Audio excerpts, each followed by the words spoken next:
We're streaming. What up? Hey, hi.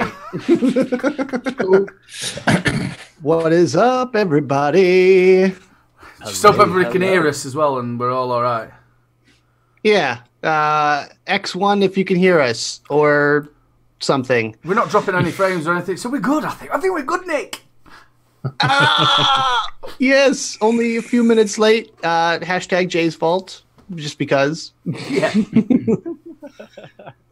We have, let's just really quickly just do some shout outs to everyone in chat right now, just to kick this thing off. Let's do it.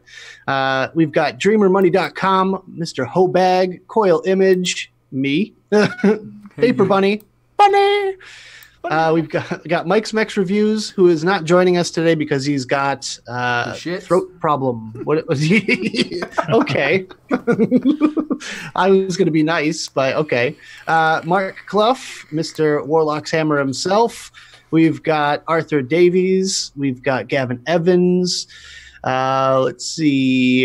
Who else is in chat? Bronco Monk. MBK. And wow. MBK Vapes is here. Anyone else? I'm trying to look through very quickly. I think Dion78, Street Sleeper 4, Dazzy Vapes, Graham Taylor, Village Vapor, Tempestas. I still don't know if I'm saying that right. Gamgin? Gamigin? Okay. Gangnam Style. I don't know. Whoop. Yeah. So, hi, everyone. Thank you for joining us. I think Aiden has taken his pills today or something, or hasn't taken his pills today. We are joined today by Mr. Coily himself, Simon Martin. Say hello. Good evening. How are we doing today? I'm very well, thank you. I'm tired out. I've spent all day tiling the bathrooms, and I literally finished about 10 minutes ago, which is why I'm all red in the face. I was going to say, do you have like grout under your fingers? Yeah. So Nice. I'll be finding it for days. Yep.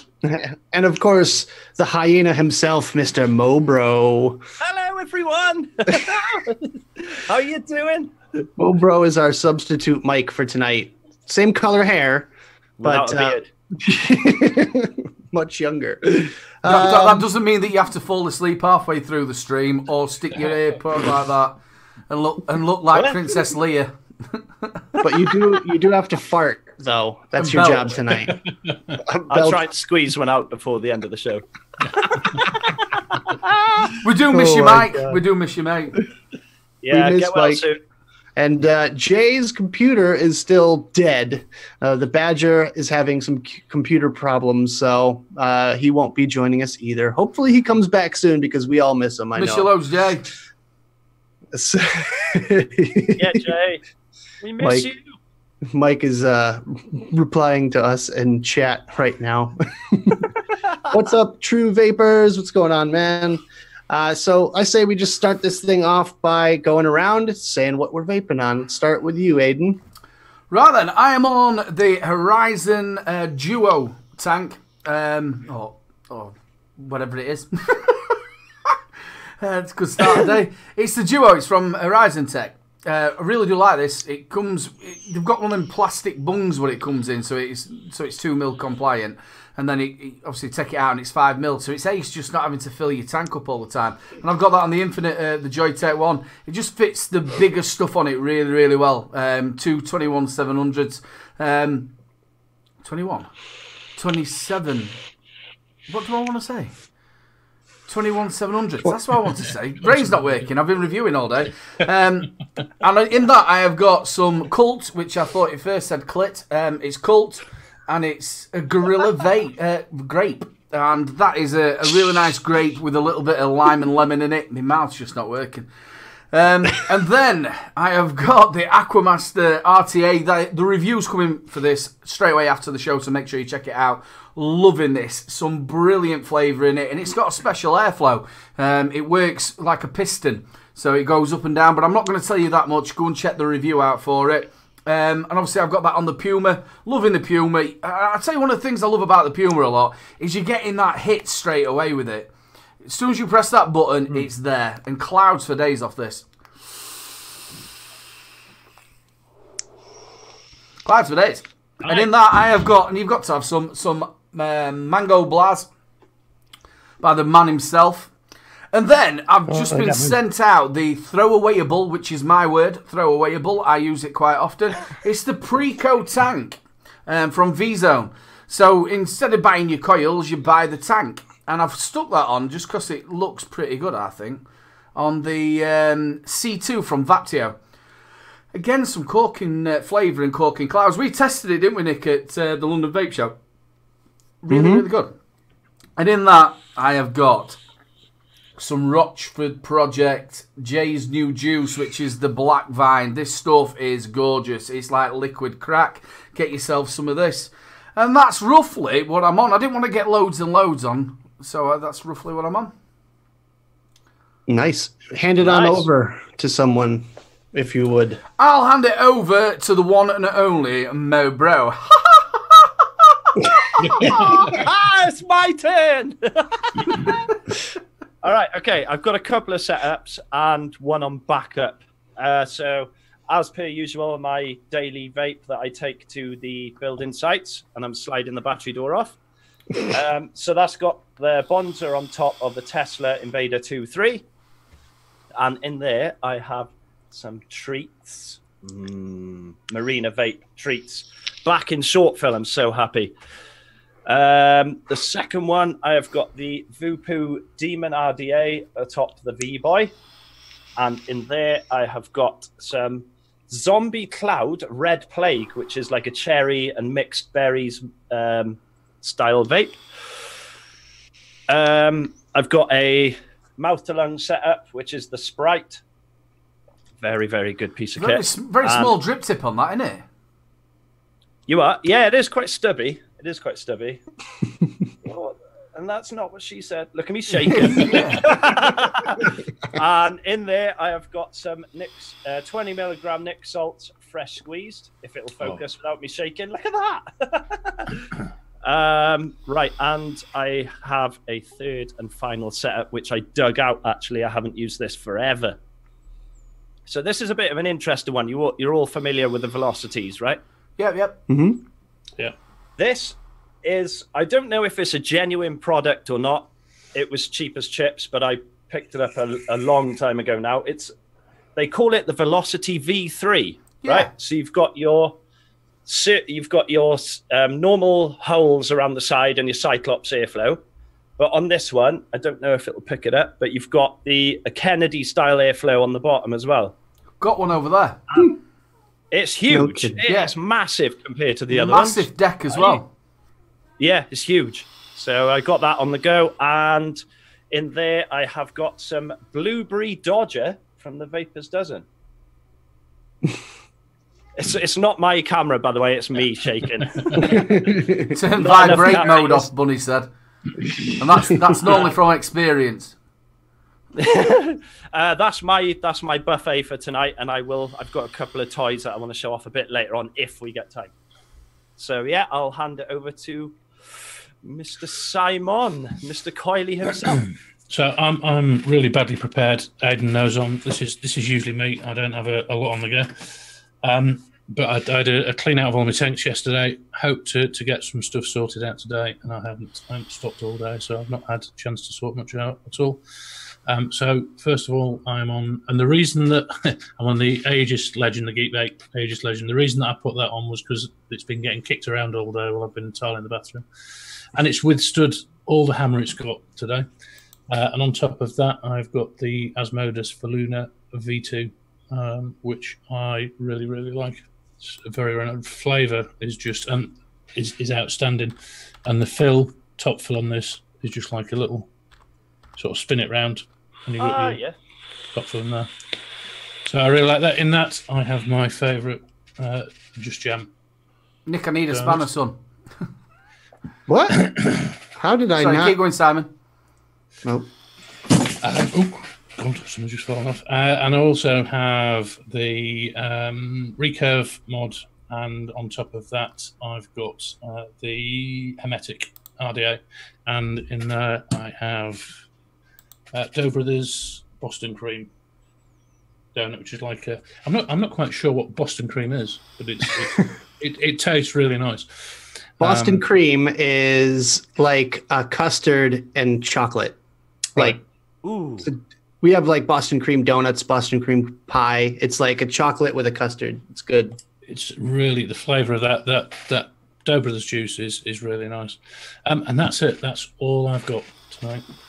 So let the side down with 2 setups. I did actually get, and I was hoping to get it set up. I bought, Zan was selling his Purge Enforcer. So I have that, and I was hoping to get that ready and set up for tonight, but I haven't had time, unfortunately. Well, that's better than your first setup when we did the late vape show. I think you just had one. and then the first show we ever did together, he had one, and then we went over to Dan, the Vaping Foxhound, and he had one himself. So we had 2. It literally took 5 seconds. Usually the opposite problem that we have on the stew, like everyone's got like 6 setups to show off, and we go on for half an hour about doing just the buffet. I usually have sort of 4 or 5 on the go, but as like I said, I had a big clean out yesterday, and all the tanks were washed up, and just hadn't had the time to get anything set up today. So I badly need to do a clean out of mine. I just got a new atomizer stand. So I have one for tanks and one for RDAs. And like every tank that I took off of my other RDA stand to put on the other one, just dumped juice all over me. So I was just like, I had to like wipe every single tank down. It was a nightmare. So I'm really OCD about my tanks. I need to have them all cleaned and before they're put away. I never put a tank away dirty. Never. I'm lazy. Yeah. So then, let's pass it over to the one and only Nick. Come on, brother. It's so nice to have you back, mate, as well. I missed you last week so much. It's good to be back. Good to be back in a hot seat. So I actually only have a couple setups myself. I have the Purple People Eater Defiant Designs TS with the Recoil Rebel on top of there. Oh, how gorgeous is this thing? This thing is so gorgeous. I love it. On there, I've got some Transistor E-Liquid Galactic Milk. This one is it's like a raspberry cream, but it tastes like Crunch Berry cereal, which is amazing. And not my typical flavor profile, but I'm digging it. I've got the Dreamer mod by Times Vape with the Drop Dead on top of there, and my color-changing DHD tip. And on there, I've got some Transistor E-Liquid Lemon Berry, which is lemon and berries. It's like a lemonade kind of thing, and it's delicious. And the only other thing I've got handy, really, is the little guy here, the Just Fog Mini Fit, this little guy. And I'm telling you, for a little baby pod system this big, it can actually, one, cloud, but performance and battery life is just stellar. I just did the review on it last week, I want to say, and it's really good stuff. So in here, I've got some Propaganda E-Liquid Wildfire. It is a kind of an almond marzipan tobacco. It's really good. It's really good. Nice. But that's me. That's my setups for this week. Ta-da. Nice. Can the people, our moderators who are in chat, we've had a bit of a clear out, just keep having a little check out on it. There is one in it at the minute. Just boot them, get rid of him, because we don't do drama on this channel. We have no drama at all, and we won't stand for it. So we have got one idiot in, so just boot it and get rid of it for us if you can. Yeah. By the way, this mod that the Velocity V3 is on is the H Cigar VT250.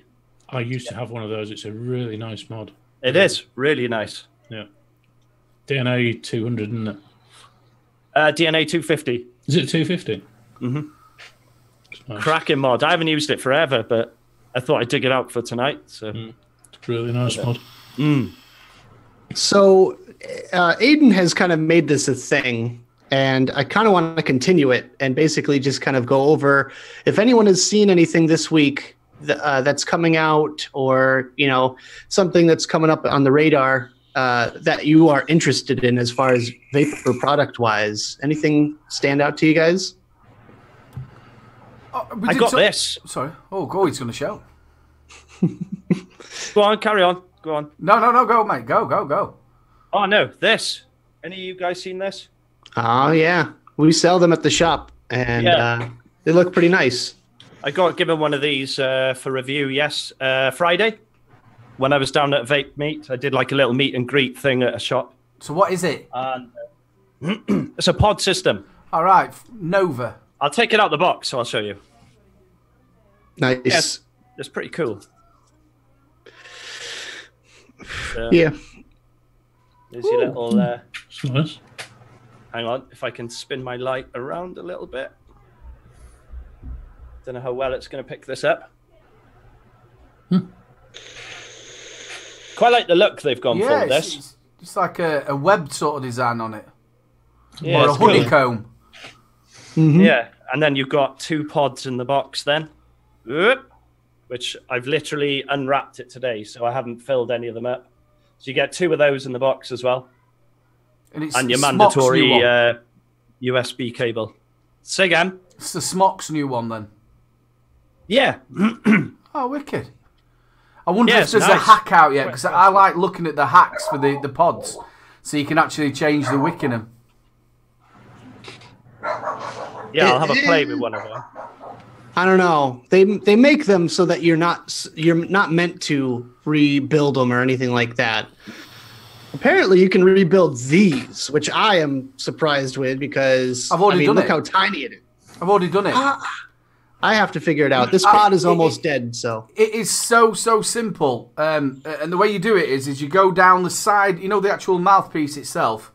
You go down the side with like a little tiny screwdriver and push the bottom out from either side. But there's 2 little clips at the side as well that you've got to like just sort of like edge out on either side. And then you should do that first. Undo the clips either side. Then push down the side, the mouthpiece. Make sure you keep it to the side of the mouthpiece. It pulls it out. And then you've got to keep your finger and your thumb to take the top off. Because if you don't, it'll pull the coil out. So you take that out. And then you'll see a little tiny... Yeah, you'll then see the little tiny coil. Pull the wick out. Put a little bit more in. Like that. Then put everything back on top. Push it in. And it's ready to go. Well, I get done for telling people that. no. I remember re-wicking the old Kangatech stock coils. I thought I was the bee's knees when I got when I did that the first time. I was like, yeah. Then everyone comes to you with the pile of coils and just goes, "There you go. Have fun with that." Go. Actually, I have something that I saw this week. Let me pull it up real quick on Messenger because I'm not sure if it's quite out yet or anything, but this looks pretty nice to me. You guys seen that at all? Ooh, what's that? Blingy. This is a new mod from Plan B Supply Company. They're a subsidiary of TVL, and this is something that looks pretty interesting. It looks to be a series mod. I can't confirm or deny anything as of yet, but all I know is just the pictures that he sent me. But that looks good. That looks like a good-looking mod there. It is expensive. It's going to be about 175 quid. So very blingy. You'll like that, Mr. Coily, won't you? You've got a couple of blingy setups. Yeah. I like my gold. So I've got a couple of gold mods, and I've got my G class. I've got the black and gold, but I've also got the gold and black, and that sounds double Dutch, doesn't it? But the one that's more gold with a bit of black in it. But I don't take that one out. I honestly don't take it. It stays in the house all the time. Big Huggles, Mama Vapes is in the house, ladies and gentlemen. We'll have some order now. Hi, Jules. We also have an Empire Bake Co. watching. Big Chris, nice to see you, brother. What's going on, Chris and Lena? Yeah. So that's what I've seen this week. I don't think there's anything else really. Have you had the top side in yet, Nick? I have not. We were meant to get one because we had the COO of what is it? TVC Creations there on the show, which is Brian's wife. But yeah, hopefully we'll get those in soon. I've also got this to take a look at, but I'm going to be doing that tomorrow on my channel. I'm going to do a little live, and we're going to just take a look at this live first impressions. But that, I don't know if you guys have seen the Katana kit from iJoy, but it's basically like you have 4 different tops that you could put on there. There's an RDA, there's a tank, there's a pod tank sort of thing, and all that stuff. So kind of interesting. Lots of accessories. It's a heavy box too. But yeah, that seems kind of fun and interesting. It's ugly, but you know, what are you gonna do? Yeah, I think I saw that when you opened your vape mail on a live stream the other day. Was it? Yeah, that was the pre-stew live stream. The other was it? It was last week, I believe. Last week, yeah. Right. I still haven't even touched it. So, shall we get into some topics then? We have our number one topic here that I wanted to discuss with you guys, because I'm sure you guys have some heavy opinions on this. But every week we do a poll question on the SABS Facebook page, and everyone shares it out and all that. And I want to know your guys' opinion on, let me just pull it up real quick so I don't screw this up, because I stumbled over the wording even in our little pre-show chat thing. How did I end up wording this? Maybe my internet's running slow too, Aiden. I don't know. Yeah, I think it's just today, mate. It's just one of them things. Yeah. Loading. 1 second. Do. We've got that lift sort of thing. Oh, here it is. Okay. So I worded it. Would changing the public opinion on vaping allow the industry to thrive? And this is kind of a vague question, but I just kind of wanted to get some general kind of thoughts on this going in the comments. So we have a few interesting points of view here. Let me just read a couple really quick. Let's see. Alex says, I voted yes because even though the vaping has gained a massive amount of traction in the past 4 or 5 years, there's still negative image attached to vaping in certain age groups and demographics. If public opinion was to shift for the better, these demographics would create even more diversity of needs within the industry than we already have, pushing innovation even further and quicker. We are split for choice now compared to 2 years ago, and I'm excited to see where technology can and will go in the years to come. New customers will only help that innovation. I agree. I don't think I could put it any better myself, but I don't know. Do you guys have any general thoughts on this topic? Well, it sort of works out, because obviously we spoke about this on Wednesday, didn't we, when we had our little meeting. And very weirdly, I think that either on Thursday or Friday, it came out in the Sun newspaper, which is obviously the top newspaper, not. It came out about and it's actually been in a couple of other papers as well, that vaping is as harmful as smoking. Have you two seen that, Mo Bro and Simon? Yeah. Yeah, I did see that article, yeah. Yeah. Mm-hmm. That's the thing. We get so much like positive vibes from vaping, especially if you're an ex-smoker and you've been on the vapes for a while and you've experienced like it on a daily basis. But it only takes a little bit of scaremongering for everyone else to jump on board and say, I've read this, I've read that. This is worse for you than smoking. It's like, well, I've been vaping for 4 years now and I can feel the benefits like I used to do. We all know that. We all know that it's better for us, but the problem is people don't even read the article. People just read the headline and share it. Yeah, they do straight away. As soon as they see those words, and that's boom. And obviously with a show like this and all the vape shows that are out there, we are already preaching to the converted. And that's one of the things. You're not going to get the average Joe watching this show because they're watching it because it's a vape show. So you're already preaching. So I had a bit... Again, it was so funny how it worked. I spoke on Wednesday about it, and then I went and had a game of snooker on the Thursday, and people were talking about it, and I had quite a number of people in the club listening to what I was saying. And I was telling them about how many chemicals are in cigarettes and how there isn't, where you don't get secondary smoke and all this stuff. And then literally the next day, it came out in the press. So we've had, like you said, lots of positives over the last so many months about vaping. and then all of a sudden it must be either Big Pharma or something like that. I thought, hey, hold on a minute. We've got to throw something back in the spanner works here because there's a few more gone on to vaping. And then you get it out in the press. It's been very quiet, scaremongering-wise. It has been very quiet for a little while now. But we had that guy inhaling the drip tip and all that sort of stuff. You saw that? And it got wedged in his lung.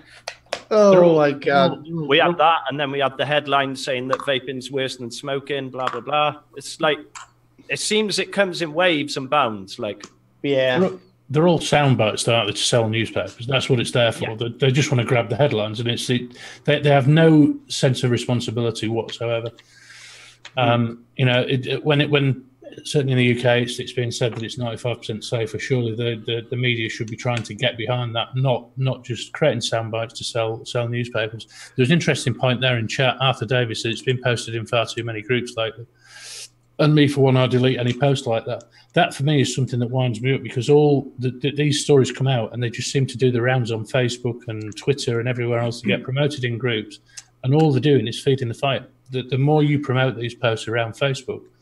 And it's algorithms. Yeah. Right. It has to do with the algorithms because if you share a post, it gets bumped up in the Google search analytics. So your best bet, if you see a story like that or if you see a sensationalized headline, take a screenshot of it rather than actually sharing that article. Because all you're going to do is make people click that link. The more clicks they get, the more attention they get, and the more it gets boosted up in the search. So do everyone a favor and don't click the link. Screenshot it, share the picture all you want. I mean, honestly, at the end of the day, like Mo was saying, you're preaching to the choir. We all are the same, mindset here. So why bother even sharing that story? It's not doing anything for our community. All we could do is fight against that, And public perception-wise, do what Aiden does and get out there in the world, stand up on your soapbox and educate people. Yeah. Because that will eventually, the word will get out from the users, from the people that actually vape, that it's better. I think this is one thing that I'd say quite a lot. I was talking to Aiden last week about. I was out for a dinner at an event locally, and I was outside having a vape, and there was a couple out there outside smoking as well. And the guys said to me, the first thing he said when I walked out, "Oh, you're vaping. That's far more smoking what I'm doing." So you go into the whole spiel then. He's kicking everyone else off the internet. In the house. Yeah. Oh. Oh, wait. We are back, but the view is all weird. We're 4 little bars. Four little bars. All right, no problem. I'm back. I've just unplugged stuff. Don't worry about it. I'll sort it. 2 seconds. Blame the cat. I ain't got a clue what happened there. Are we back? We're back. We are. While you sort the OBS out, we could carry on our conversation. I'm sorry, Simon. So sorry, people. There's just something wrong with the internet. It just went kaputted, and then we're now back on, aren't we? Hey. So, Simon, sorry about that. We interrupted you. No. So, yeah, I was just saying that I think people, unless they have a reason to get educated, to educate themselves, they're not interested in learning about vaping and learning about the positive effects. They're not interested in finding out the facts. And I think that's one of the biggest hurdles that we need to get over. Yeah, and it's so different in the States compared to abroad because over here, the FDA is basically like fighting us. Our own public health organization is fighting us, whereas your public health organization is encouraging vaping. They're putting out bus stop signs and advertisements everywhere about how vaping is better and how you should switch to vaping. And over here, they're warning kids about Juuls. That is their kind of directive at the moment. So it's not about the adult smoker over here. It's about the kids and warning them about the dangers of nicotine rather than converting adult smokers to vaping a healthier alternative. So that's the struggle we're dealing with. You should see the struggle I'm dealing with. Gee, I don't even know why that did that. That's just so weird.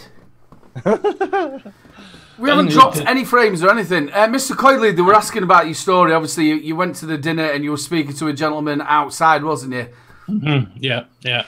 And he was just adamant. I said the first thing that he said to me was, "Oh, you're vaping. That's far worse than smoking. I've read it in all the papers. You get popcorn lung, and you get this, and you get that." So it was this whole thing of you feel like you're standing on your soapbox trying to tell them the facts and not to believe everything they read in the media. And my ending statement was here endeth my lesson as we walk back into the marquee. It's so difficult to try and persuade people that the media are actually wrong, that they're going out of the way to sort of push vaping down. But then you get other newspapers. I think the Sun's one that one week they'll say vaping's good, and then the next week they'll slam it down with another story, and it just seems totally irresponsible. But like you said, it's to sell newspapers. Yeah, absolutely. That's what it's all about. And again, going back, I know we say it every single week. Juul doesn't have to put out an advert, do they? It's in your papers and our papers every single week. But hey. I think the other thing is, you were saying about the FDA, Nick. So I also find it really confusing. Certainly in the UK, all right, the government's trying to do something to promote vaping. So you've got Public Health England saying it's good. You've got Cancer Research UK saying it's a good thing to be doing to try and get off cigarettes. But then you've got doctor surgeries. Some doctor surgeries promote it. Some doctor surgeries don't. Some dentists say it's better. Some dentists don't. There's no consistent message across the board in the UK. And that must be a similar sort of thing in the world as well, when you've got different countries in the world, some that are banning vaping, some that are sort of coming in slowly around to it, some like that you've got in the US where you're actually fighting the government agencies to around vaping. There's just no consistent message. I think that's a really big Yeah, everyone just is blasted with all of this media coverage on the topic, and the people are just constantly like, they don't know what to believe, because there's no, like you said, there's no actual narrative there. It's all just kind of random bits of information, like, there's an article that comes out that e-cigarettes contain 10 times the cancer-causing chemicals as regular cigarettes, and people freak out about that. But it's also in the doctors themselves, because the doctors, at least over here, since we don't have nationalized healthcare, the doctors themselves either push one narrative or the other. They either, are true and honest, and they will say, look, anything's better than smoking cigarettes. Whatever you have to do to get off smoking cigarettes, that's what I encourage you to do. And then you have the doctors that are in the pockets of big pharma pushing the quit smoking drugs like Chantix, and they also say things like, oh, well, we don't know about e-cigarettes. There's no proof that they work, and blah, blah, blah. So but I think it was like the actual thing of when people did smoke. You used to go to the doctors, and the doctor would say, you've got to stop smoking. And then you'd walk outside of the hospital or whatever, and he'd be sat there with a cigarette in his mouth. The doctor, I think I'm probably the oldest one among us now, but I can remember going to the doctors, and the doctor was sat across the desk from me smoking a cigarette. Yeah. My grandfather was a pharmacist, and he used to be smoking as he was dispensing tablets, and it was norm. It wasn't anything that was wrong. It was just the normal way of doing things. A lot of people saying in chat as well about the gentleman who said that he'd got cancer from vaping. I don't know anything about that because I didn't read the article or I haven't seen it. Has any of you three seen it? Or I've not seen that, no. I have not seen that, actually.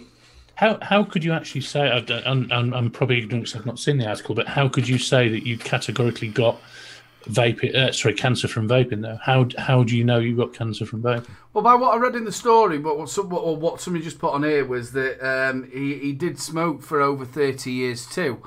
Obviously, everybody's got cancer inside them, haven't they? And certain things trigger it off for it to come out. And obviously, the chemicals that are in smoking and stuff like that triggers it out of like lung cancer, etc. So I don't know how you could put it, just pinpoint it onto vaping. Yeah. I don't. That's what I wouldn't understand, or I don't understand. There's a video Village on Vapor Pete's says, place, so go check that out, people.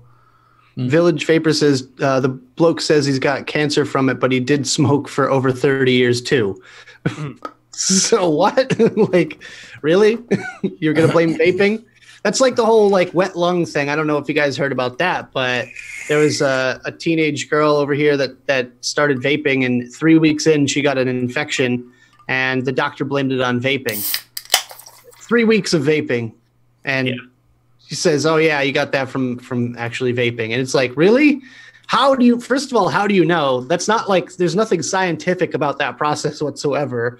It's basically like, yep, that's it. You started vaping. That's what it is. He thinks it's like, bad coils that triggered it, but he smoked a long story. Wasn't there the story as well about the? I'm sure you told me this, Aidan, about the guy that did collapse or something like that. And yeah, they blamed a young that kid. on, yeah, they blamed it was on in vaping. Canada. We did it on the show. He was. I think it was something like, say, 15. He might have been a bit older. He might have been 17-year-old or whatever. And he collapsed, and they took him to hospital, and they said it was a nicotine overdose by vaping because they found a vape pen in the house. They discharged him, and then he collapsed again in the toilet, and he died. And what it basically was, he'd had a stroke, and they tried to blame it on nicotine. Yeah, and vaping. I mean, nicotine is a drug, and it's something that is a stimulant. So yeah, it does have side effects. You can get nicked out. If you vape a lot, then you can get yourself nicked out, especially if you don't have anything in your stomach or you're dehydrated. It happens rather quickly. I've been nicked out a lot, especially at expos and stuff like that, where you just like, you feel like crap. Yeah. But the thing is, you can't just immediately blame something. Like, unless that kid was actually using that vape at wherever he was at the time that he collapsed, like chain vaping it with 24 milligram or something. Do you know the actual thing though, Nick? They found no nicotine in him. So he had a stroke. Yeah. So no, that's just a sensationalized story where the doctor just had no reasoning for blaming vaping at all. Obviously, I've got 3 children in the house, and the new thing about doctors as well. I don't know anybody else who's got children out there. You take your children to the doctors, and before you used to get told, "Oh, don't worry about it. You've got a chest infection, or you've got a throat infection, or there's something else wrong with your sinuses, or you've got a rash." Now everything is lumped under it's viral. I can't tell you what it is. It's all right. It's just viral. Yeah. And I think that's a lot what's happening in the doctors. Yeah. Yeah, my brother's little girl was taken to the doctors the other day, and she had just a regular cold, and they just said, "Oh yeah, it's viral. It's viral." Bronkmull just said it. He's from Canada, and he just had a stroke. It runs in his family. And they blame vaping, of course. Real quick, I just wanted to read a couple more of these comments. Julia says, "Of course it would. If the public seen vaping as a safe alternative to smoking and not a harmful act of defiance, then we can not only change the smoking community, but vape in acceptance outside our homes." So that, yeah, it's very, very true. And that takes legwork. That takes vapors telling smokers, not the media. The media is not doing us any favors. So if the public perception of vaping, changes, then hopefully we can change the entire narrative. I think the other thing, from a personal point of view, and I've discussed this in the past as well. My father, I've been trying to persuade him, and he's been a really heavy smoker. And I've been trying to persuade him to take up an e-cigarette for years now, and he's literally just started on an e-cig. And he said he every time I talked about, no, I don't want them. They make me cough. I don't like them. Don't like them. Once he actually tried it, once he got into it, and once he understood, and I talked to him about it and everything else, he really liked it now. And I've now got the same problem with my mother. She's my mother's one of these that she keeps posting stories about popcorn and about all the horror stories. You know, she'll post it on my timeline every time she sees it. So you know, again, she's one of the people that I really want to try and persuade to start vaping. But unfortunately, I watched my mum, and I'll tell you what, it was an awful thing to watch, and it was all to do with smoking. She couldn't breathe. She went into intensive care. She had a tracheotomy, and I was watching a great big bottle fill up with all black stuff that was coming from lungs. Me and my brother solo, we watched this happen, and it was the worst thing in the world. Obviously, your mum's your life. And my father, though, he's now near enough 80-year-old. He's just left now. He's been for Sunday dinner. The man, as soon as that happened, which was 5 years ago, he went, I'm not smoking anymore. I'm not doing that. And he went on to vaping.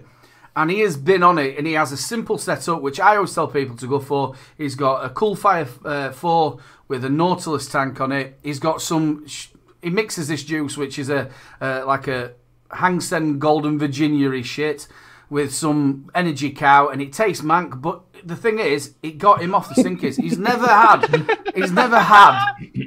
it's something like 24 milligram. He's not vaped, and he's not smoked, and I'm so proud of him. And today, and when he comes here, I let him try different devices, and he's not too into his fruit. So why do people want fruit? You know what I mean? It's like when you try and give him rice with curry, well, he doesn't eat curry, but you try and get him to eat rice. What do you want rice for? You just put that in pudding. Rice bloody pudding, you don't have rice. He's one of them type of blokes, but I am so proud of him that he's actually he looked at how bad my mum was, and he checked, and I tell you what, he looks better. He looks younger than he did when he were in his 60s, because you got to think he were doing the Captain Full Strength, and what were them other ones? What they called? Number six. Then he had he come in a white packet with a red across it. What were they called? And they were right strong. Then he rolled his own, and he used to roll them like cigars, and it'd be one after the other. And I'm telling you now, it's prolonged his life, because I think if he'd have carried on smoking. And another thing as well, what I say about my mum, is the dodgy, snide fags. I think that really, really, really did put her into a grave. Just you three, while you're actually on it, they've been saying about the coils. About that, he was saying that it was manky coils that caused his cancer. What's your thoughts on? I know there's been a few things about it, that people leaving the coils in a little bit too long, and then obviously the bits that you're scraping off. Are you getting anything from that? What's your thoughts on it? I don't know. Someone else go first. Well, I can tell you from firsthand experience, the residue that's left over on your coils. Park Drive, they were called. Sorry, Park Drive. Any gunk that you get on your coil, first of all, it's not making it into your lungs because it's on your coil. Second of all, that is basically burnt sugar, because what we use in e-liquid is basically just pure sweetener. And when you have pure sweetener, it does not vaporize. It can't do it. It can't vaporize. That's why it builds up on your coils. So essentially, it's just kind of crudding up your coil itself. You're not actually inhaling anything bad, but it's just blocking the coil from heating up. And that's why you get less vapor production from an old coil.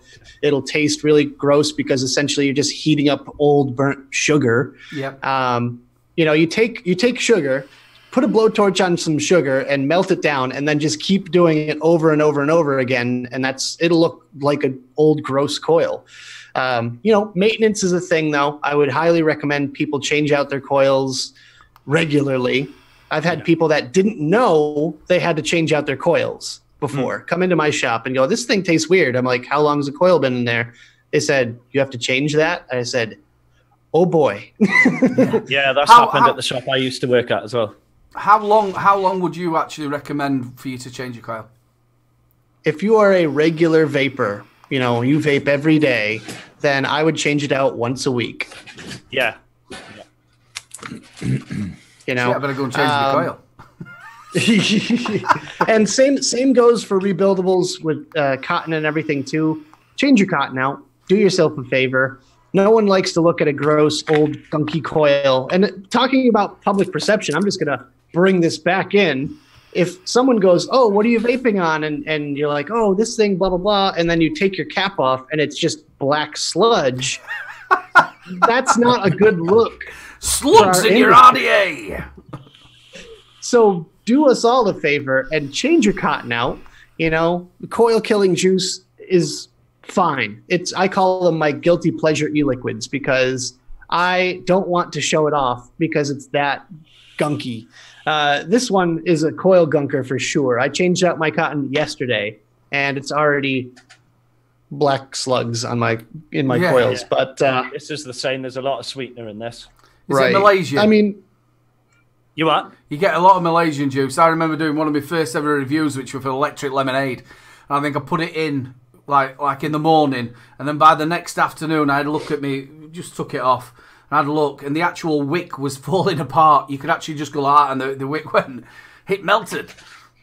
Yeah, I've had that a couple of times when I've gone to re-wick, and you pull it out with your tweezers, and it's just blip. Yeah, it sort of cuts off where the edge of the coil is. Uh-oh. That's not good. And obviously, talking about coils and what you put in it, have you heard about that comical story about the idiot who sort of sucked his drip tip down into his... Yeah. Have you seen it? So what the hell was he doing with the device? I have no idea. He worked in a shop as well. Did he? He worked in a shop, and he was... I think it was a smock device. The only way I could figure out is that he must have literally just popped it in, not even down to the first O-ring on his drip tip, and he just went... Yeah, but the thing is, I actually saw the drip tip, and it was one of them huge, ginormous ones. Yeah. And it was on the entrance to one of his lungs, wasn't it? And they said he waited in the shop until the paramedics came, and he was wheezing while he was talking and everything because the wind was going through the drip tip. Really? It'd have been a lot. One of them party things that you blow. Yeah. It'd have been a lot more interesting. Yeah, it'd have been a lot more interesting if he'd have actually sucked one of them down, wouldn't it? When you were talking to him. But honestly, how do you do that? Because you put your lips on a tip, like you kind of like grip it, but he's got to just literally like what? Whoa, where's that gone? And there was people saying if it was a 510 with a small bore, he would have died and everything. It's like, what? And there's no way. I can't see how he would have actually died from it, because obviously that's, like pen tops. I remember when they all started coming out, they've got holes in them now. They've got holes in them so you can breathe in case you swallow them.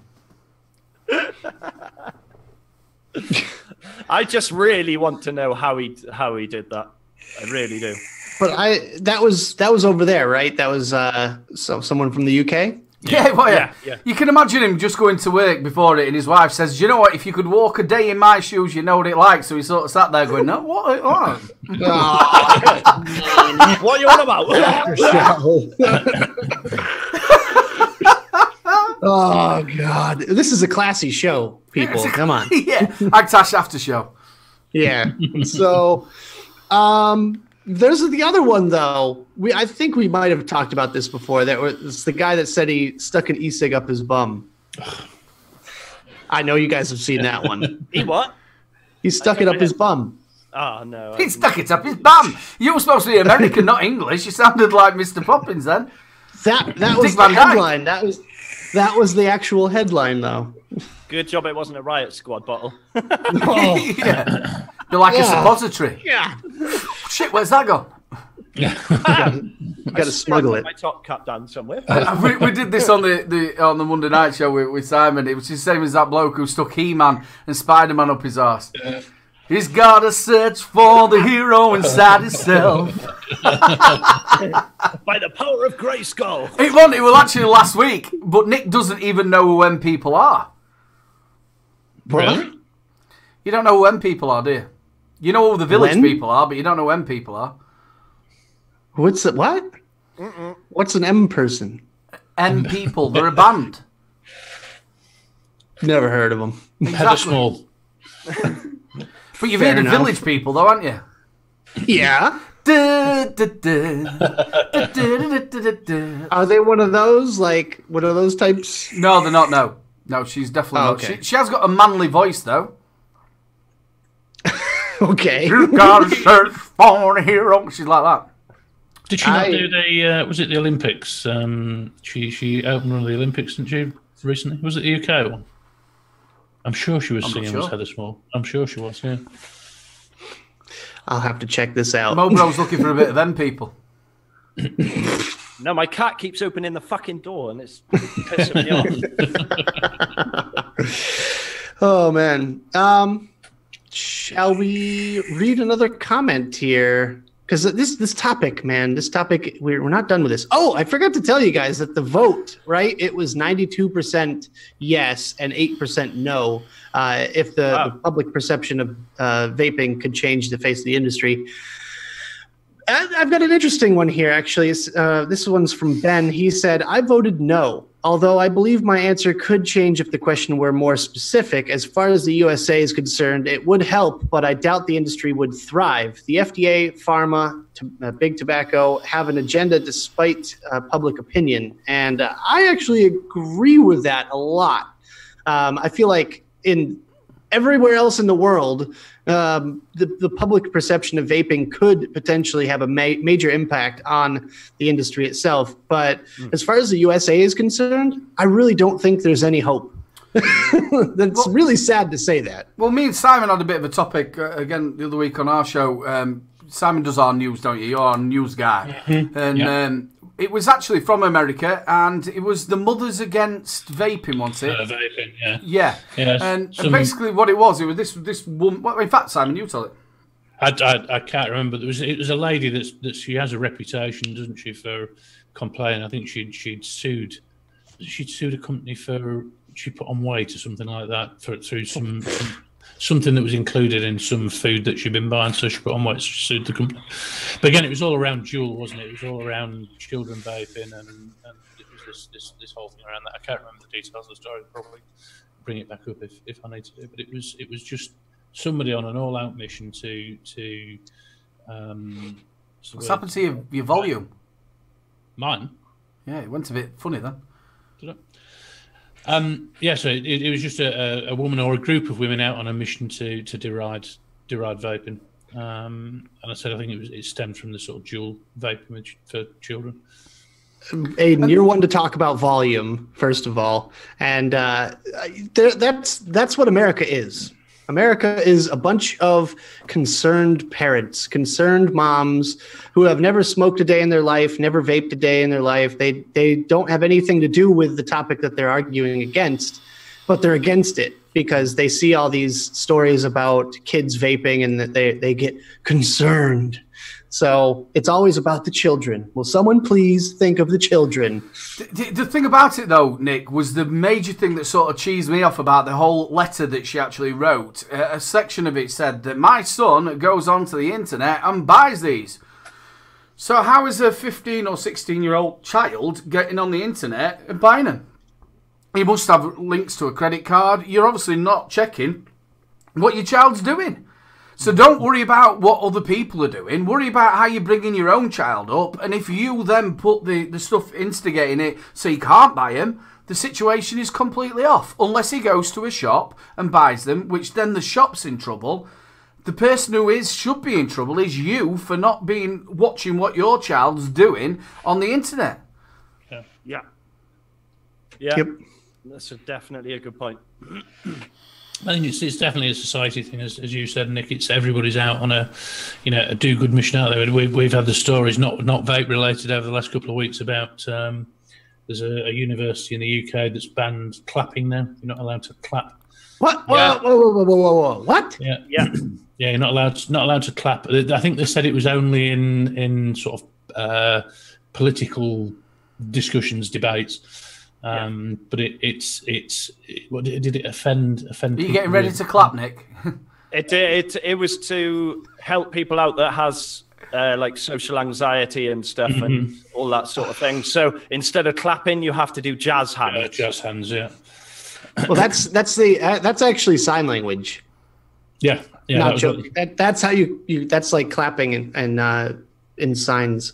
But the same thing as well, sorry to interrupt you, the same thing as well, though, was they did it in football. You know, the local kids who they play like under 8s and everything. You're not allowed to clap your own children or give them encouragement. You've got to do it to the whole set of teams. It's just weird. Why is everybody turning into a tree hugger?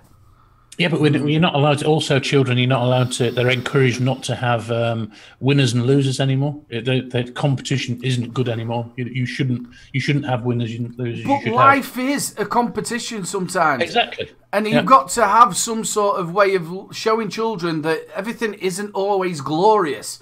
You aren't always going to win.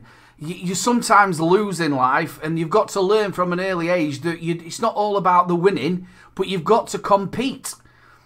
So you've got to have that sort of... You're never going to go further forward in your life.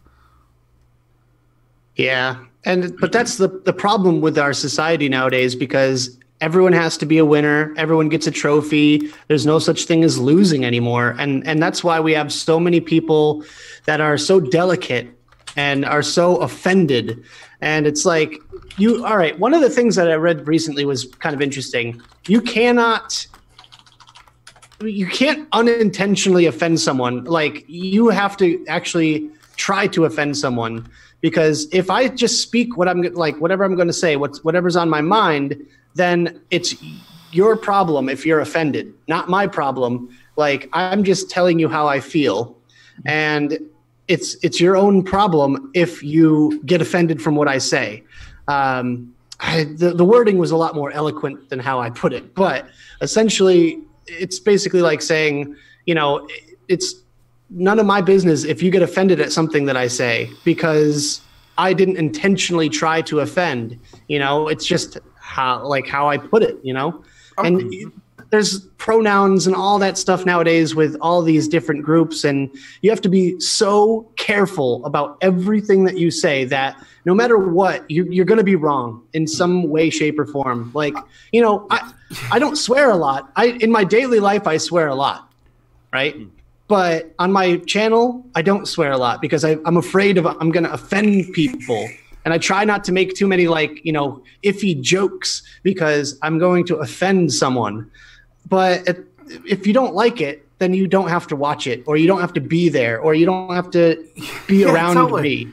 That's the whole thing of what we're supposed to have is freedom, and it's called a freedom of speech, so you can say whatever you want. Now, obviously, you don't want a racial slur, you don't want to be taking the mick out of somebody that you shouldn't do.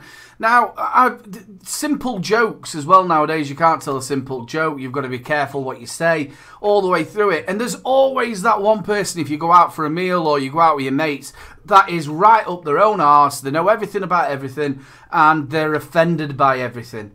Yeah, and the thing is, the people they're offended about are offended about them, and they're offended about the other one. You can just get a list of who's offended. It was like I watched something on YouTube the other day. People have gone round a meat in the supermarket, stuck stickers on. Hi, my name's Jesse, I'm a cow, and how do you feel about eating me? Well, I feel absolutely damn fine about eating you because I eat meat. Now, if you don't want to eat meat, then don't eat it. That's down to you. What will end up happening is we'll have loads and loads of cows, and we'll not have enough room in the world for any more people to come in it. You know what I mean? And then you'll offend the populace. The people who want to have lots of popular people in it can't have them. And then what about the sheep? Because there's too many cows, so you're going to have the sheep people who love the sheep people, and then it's just going to go on forever. Wake up, sheeple. Sheeple. The thing is, the majority of these people seem to be speaking on the behalf of somebody else who actually doesn't agree. I'm asking for a friend. Yeah, was it last year or the year before in the UK? There was a Christmas advert for Tesco's, and there was a Muslim person coming through the front door with Christmas presents, and there was a whole load of complaints because this Muslim was seen coming through the door with Christmas presents, and I work with 4 or 5 Muslims, the company that I work for. And I said to them, I honestly don't get what the issue is, and they said, no, we don't have a problem with it. We're not offended by it. Why we don't want people speaking on our behalf saying they're actually offended. I'd laugh if it's a non-Muslim person complaining too. Yeah, exactly. Yeah. So the thing about it is, but then you'll have another group who's offended that you said that other people didn't want to be offended, because how can you talk about the other person who was offended who thought somebody else was offended by what you said? You're in a massive, great big circle. Everybody's offended. And it's like this being a male nowadays, and I don't want to be over the top with it, but being a male nowadays is just so hard because when you interact with women and stuff like that, you've got to worry what you do nowadays. That sort of flirting with I've got a wife. If I didn't flirt with my wife, I would have never got married. I wouldn't have had children. There is boundaries, which we have all got to hold to. You've got to do that. There is boundaries. But there were a little bit of flirting going on. Nowadays, you don't know what to say. You don't want to offend. You're in such a circle of not knowing what to do and not wanting to offend constantly. There's a great Australian comedian. I can't remember who he was. He was on one of the the comedy Live from the Apollo one night. Is he? I can't remember. He's like a heavy metal guy with long hair and. He's so funny, and he does a full sketch about being offended. You get a chance to look on YouTube. It's on there. Is it Steve Wilson or something like that? But he does a whole sketch about being offended, and how if I say something to you that offends you, so what? What does it matter? You're offended. It's not my problem if you choose to be offended. But I'm not doing it justice by talking about it. It's just a fantastic video. Really? Well, wouldn't you know, we have #1 defender in chat right now, Mr. TVP. TVP is always offended. There was a thing in America a couple of years ago about Starbucks, the coffee company Starbucks, and they came out with red cups for Christmas time, and people lost their fucking minds about those red cups. Like, there's a whole meme about this stupid Starbucks red cup thing, and it just goes to show that you can literally place an object in a room, any inanimate object, and you take two people, and they could argue over it. Yeah. Guaranteed. Yeah. And again, you were about Christmas. That pisses me off. It's Christmas. I love Christmas. It's called Christmas. It's not holiday time. It's Christmas. And that's why it's called Christmas. It's been called Christmas forever. And the reasoning behind it, if you don't quite like it, you don't have to, but it's called Christmas. I noticed this week as well, there was another article, just going back to the clapping thing, that is it Cambridge University have voted down any promotion of Remembrance Sunday because it promotes war. Oh, that set me off on that. Yeah, so, it's and again, it's a history lesson, isn't it? Actually, it's not promoting war, it's remembering those people that fought on our behalf in the war that put us where we are now. That's where we are. And if you've noticed, the people who are doing it are of an age of, say, they're in the 19s, 20 sort of age. Obviously I wasn't around at that point, but the build-up sort of stuff, it's all been forgotten. Everything that was done and what was fought for has been totally forgotten. Yeah. Because absolutely. These young people who are coming up now, I think that they're not even really properly taught in school about it all. Really annoys me. Yeah, I think it's just, my grandparents were both in the war, and I wouldn't say celebrate Remembrance Sunday, but I would sort of participate and watch everything to do with Remembrance Sunday because it's an emotional thing. You sort of remember what your grandparents have done for you. Yeah, my family's got a big military history, so I'm part of that stuff as well. So. Yeah, my grandfather was in the amount of people. Obviously, war is not good wherever it is. We don't want war at all. But sometimes things have to be stood up to fight for. And these people's families got destroyed when they had to walk away and never came back again.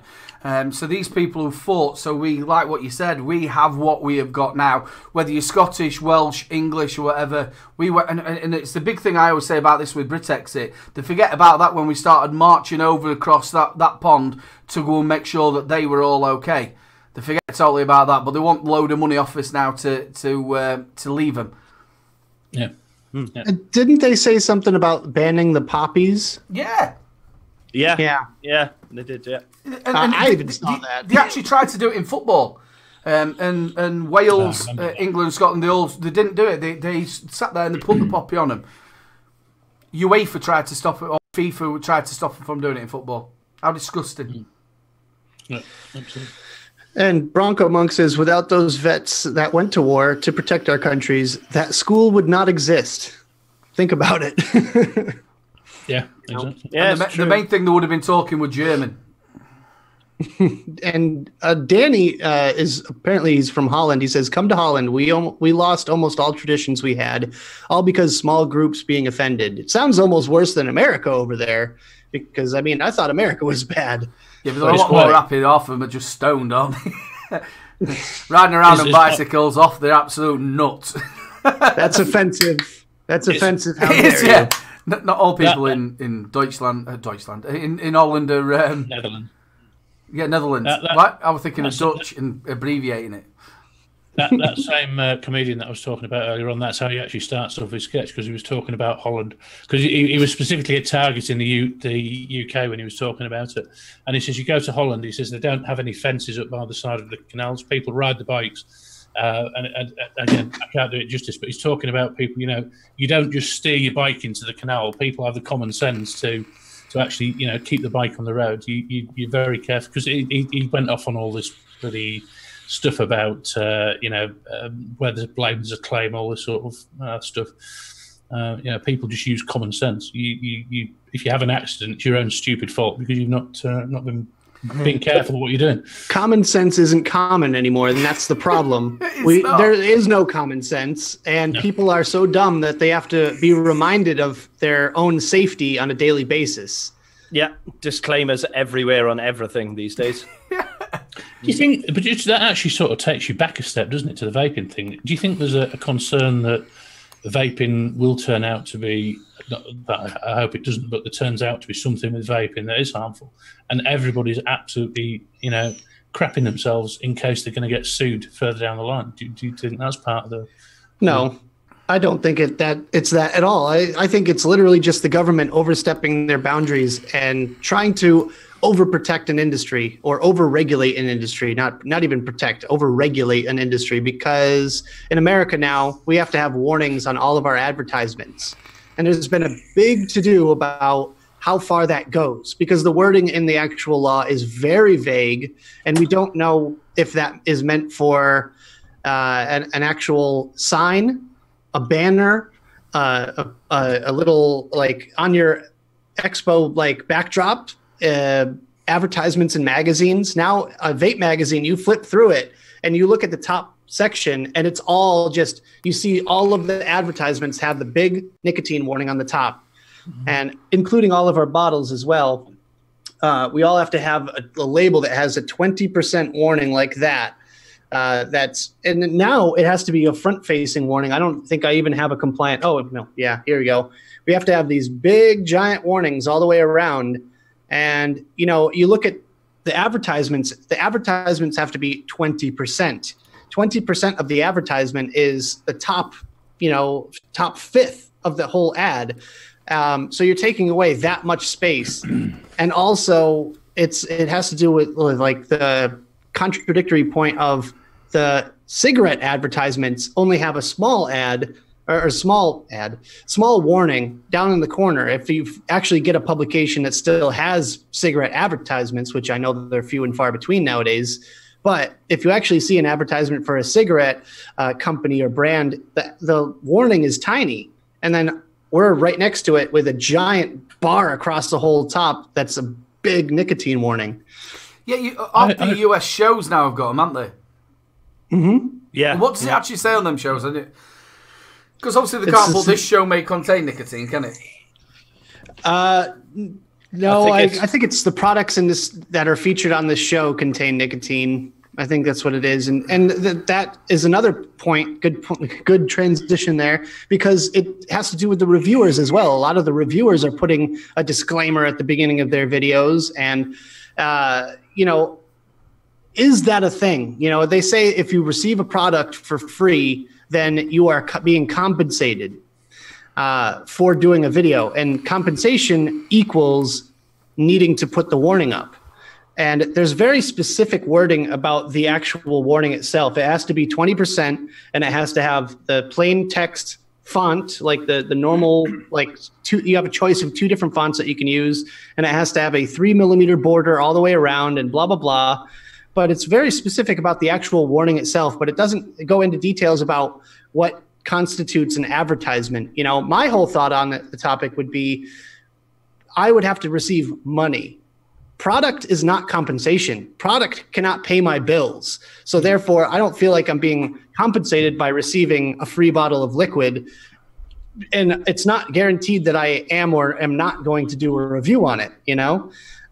They send me the product. If I want to do a review on it, I do a review on it. That's basically how it goes. Because I have actually skipped reviews in the past before for one reason or another.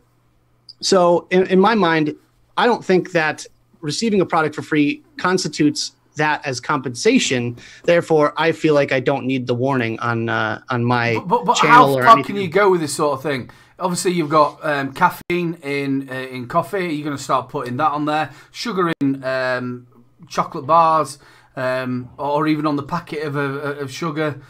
How far are you going to go? Butter may contain butter. How far could you get it? This condom may actually have a penis involved. You know what I mean? It's the same thing, isn't it? You get a packet of 3. It hasn't got the penis already involved in it, has it? Until it's actually put on. Well, it's the same thing. I mean, it's the same as Tampax. This may include a vagina. It hasn't, has it? It just hasn't got it. Talking about Tampax, he's shutting his door on his pussy, but it is. When this came, it didn't contain nicotine. So why has it got a warning on it? But it says in small text, only when used with nicotine-containing e-liquid. That, like, the previous warning is only true if it contains nicotine or whatever. It's such an overstep. It sort of insinuates that we're not clever enough to comprehend what each item is for. This is the nanny state thing, isn't it? We're not capable of actually understanding what a mod is. That it hasn't got nicotine in it. You know, they have to actually tell us that that's the case. Did I dream it, or I'm sure I saw on? Did I dream it? Yeah, I'm not sure I saw on Facebook that cigarette packets now. They've got one of the labels which is saying actually promoting vaping. You know, the cigarette warning that they put on packets of cigarettes. I'm sure there's one now that actually promotes the use of e-cigarettes instead of smoking. I heard something. What country is that? Or was I dreaming? No, I'm sure it's in the UK. I'm sure there's a thing now on cigarettes where it says have you contemplated trying e-cigarettes instead. I'm sure. Well, so in other countries, they put pictures of diseased lungs and underweight babies and the complications of actually smoking. I think what this is right now that we're facing in America is kind of the government's way of doing that to us. But since they cannot prove that vaping causes anything, then they are just making us put a gigantic warning and also removing a lot of the branding from e-cigarette. Well, not e-cigarettes. I'm reading chat, and they're saying the biggest problem with vaping is calling vaping products e-cigs, and I kind of agree with that, which we'll talk about in a second. But they're removing branding essentially, because the more branding a company can get away with, the more their product is going to be appealing, whether it be to adults or minors, I suppose. So like nowadays, instead of having the fruit on the bottles like you're used to with Blaz, that's gone, and we just have the words peach and Blaz. That's it. That's all you get for branding as far as what we have right now. Do you know where you're sitting down there? Obviously, the Scott, whatever his name is, Pratt, over in yours with the FDA. The thing about it is he's massively targeting about the vaping, but I don't hear him saying very much about smoking. I don't see him banging on. I'll tell you what, we want to stop our children from smoking. Which I'm telling you now, you must be still like the UK are getting, the kids are still smoking at some point. I know it's a lot less than it has been over a lot of years. Kids are still smoking. So why isn't he talking about that? That's not their main concern. Obviously, there's a directive there. It is still an issue, obviously, but it's a much smaller issue than now the rise in vaping, the epidemic, according to Scott Gottlieb of the FDA. He calls it an epidemic. And as far as every time you say his name, Scott Gottlieb. Yeah, right. But yeah, he's going after vaping because it's more popular than smoking amongst youths, and that's because it's the new technology, it's the new thing. It's a lot better than smoking in a lot of ways, and it's also you have the flavors, and yes, I realize that flavors are appealing to adults, but they're also appealing to kids. So, but the problem isn't really necessarily the flavors themselves. It's the access to these products, and it's because the Juul is at every single gas station over here. It's because it's so spread out all over this country. It's so accessible, and all you have to do is stand outside of a convenience store, and you'll see a kid trying to get one from his brother or his friend that's older, or some random person that comes up that pays him $10 extra to go get him a Juul inside. That's the real problem. It's not even the brick and mortar vape stores.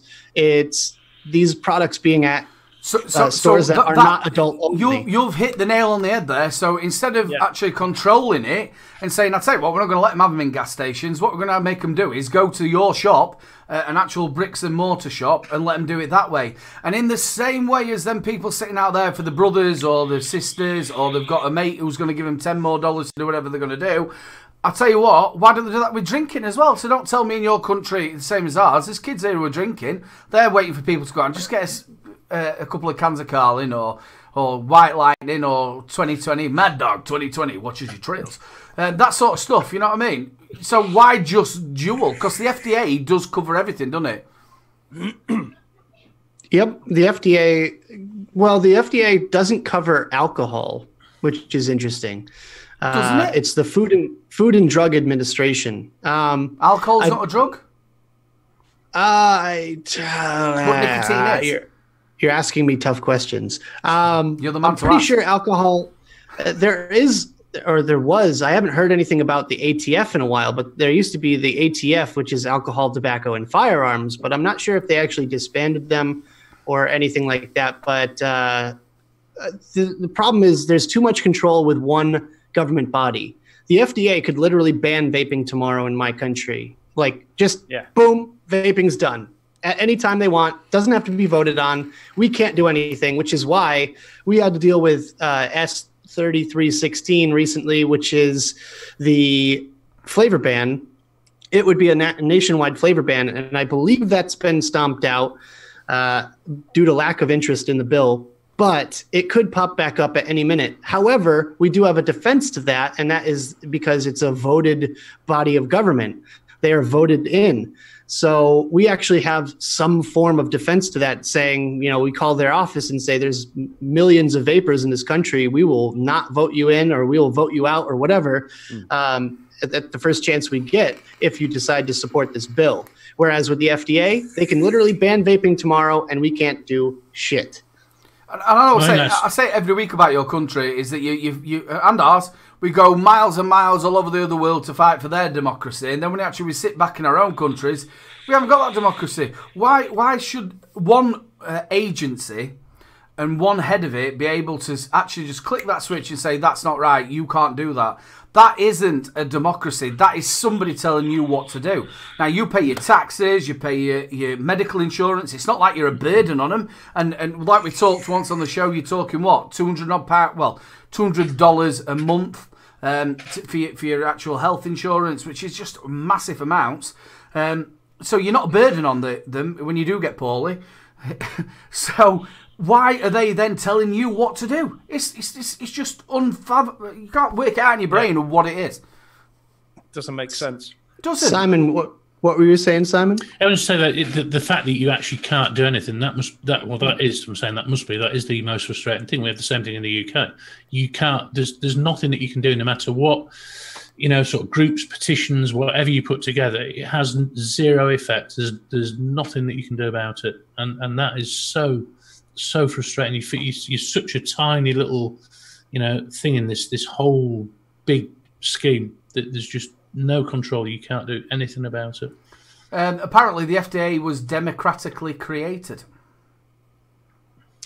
I mean, yeah, but it's basically like a hired government agency, and essentially they have full control over all the drugs and all of all the food products and everything. So there's vitamins, right? Vitamins in this country usually don't go through FDA That's because of testing. Hulk Hogan.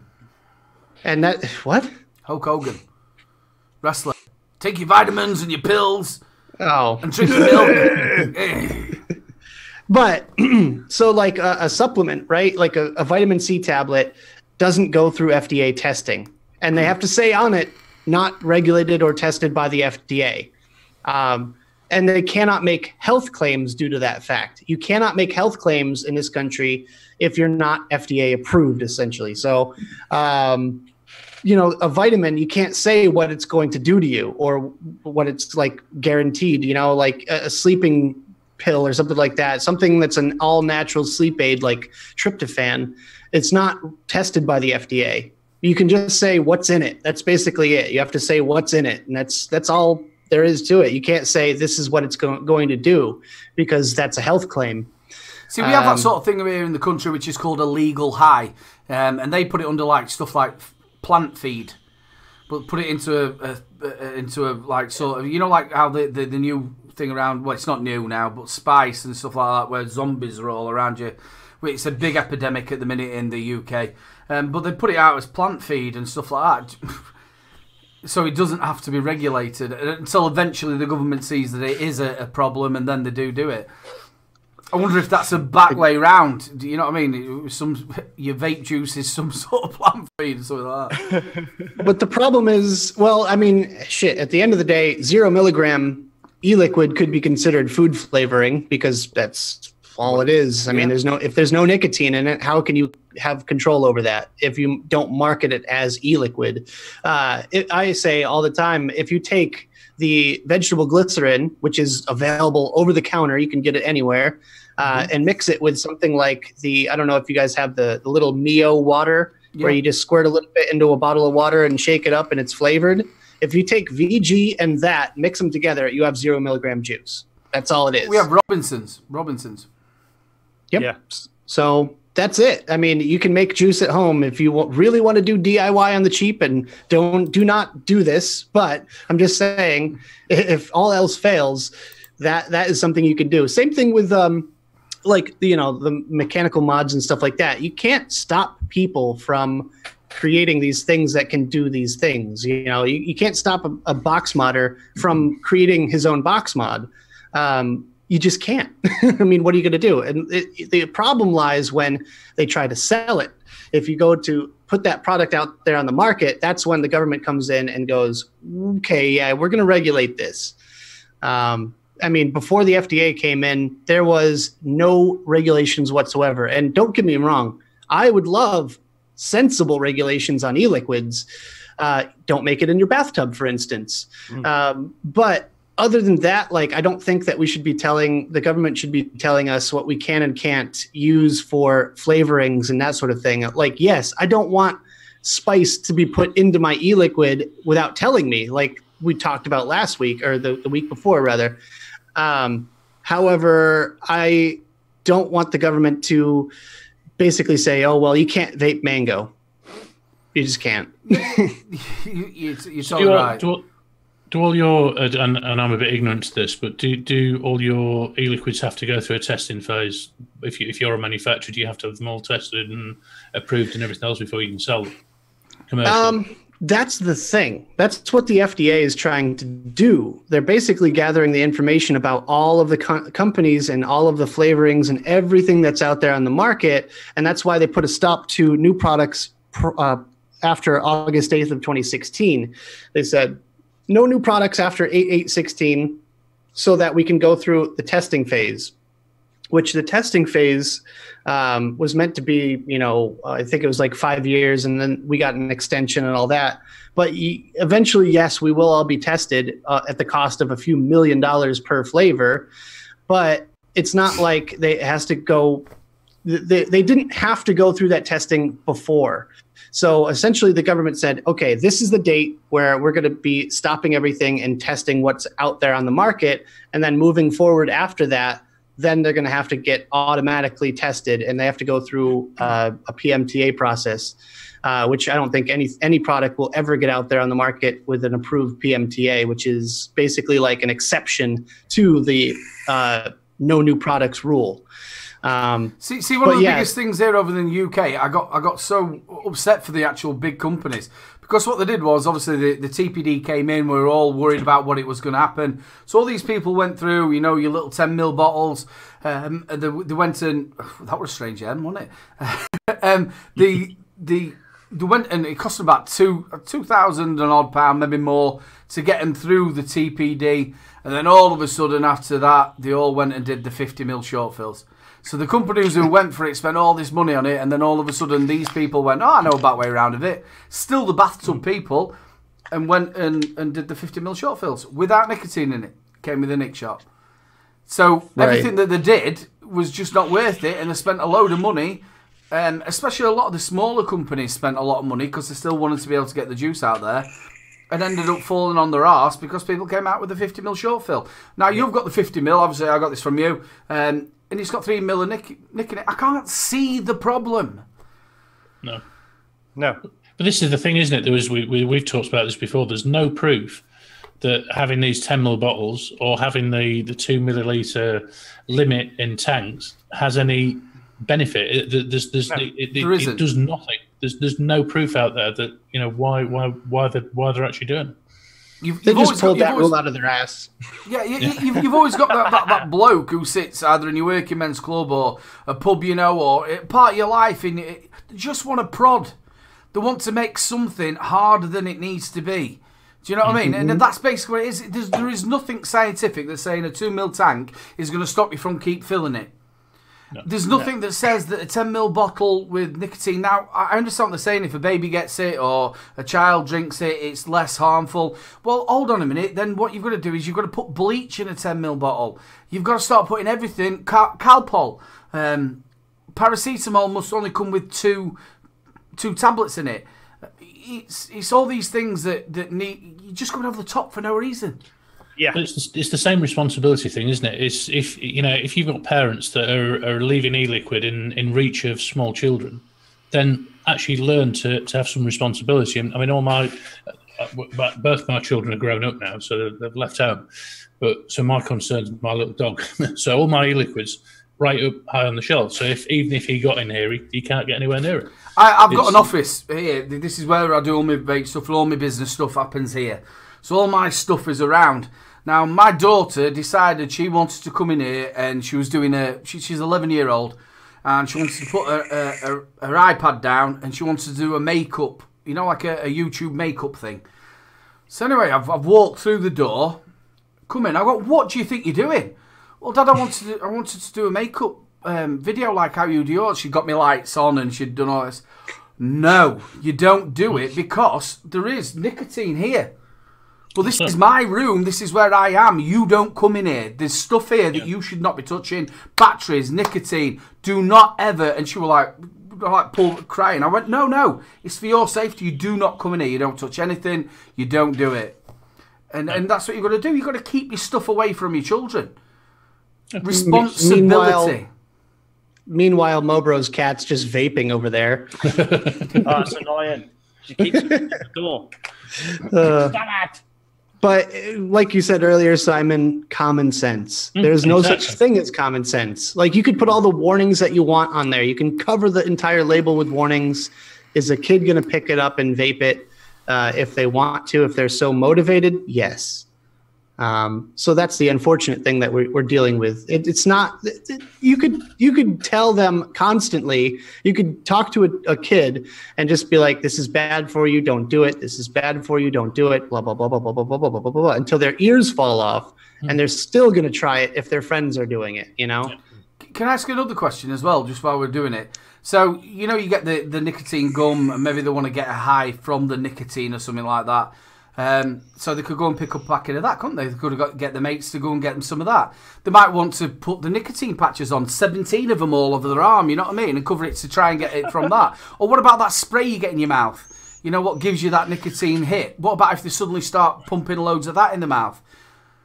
Wasn't there was another news story a couple of weeks ago, wasn't there, about some kids that had all got nicotine overdose from, was it chewing gum or nicotine lozenges, something like that, and taking those to school?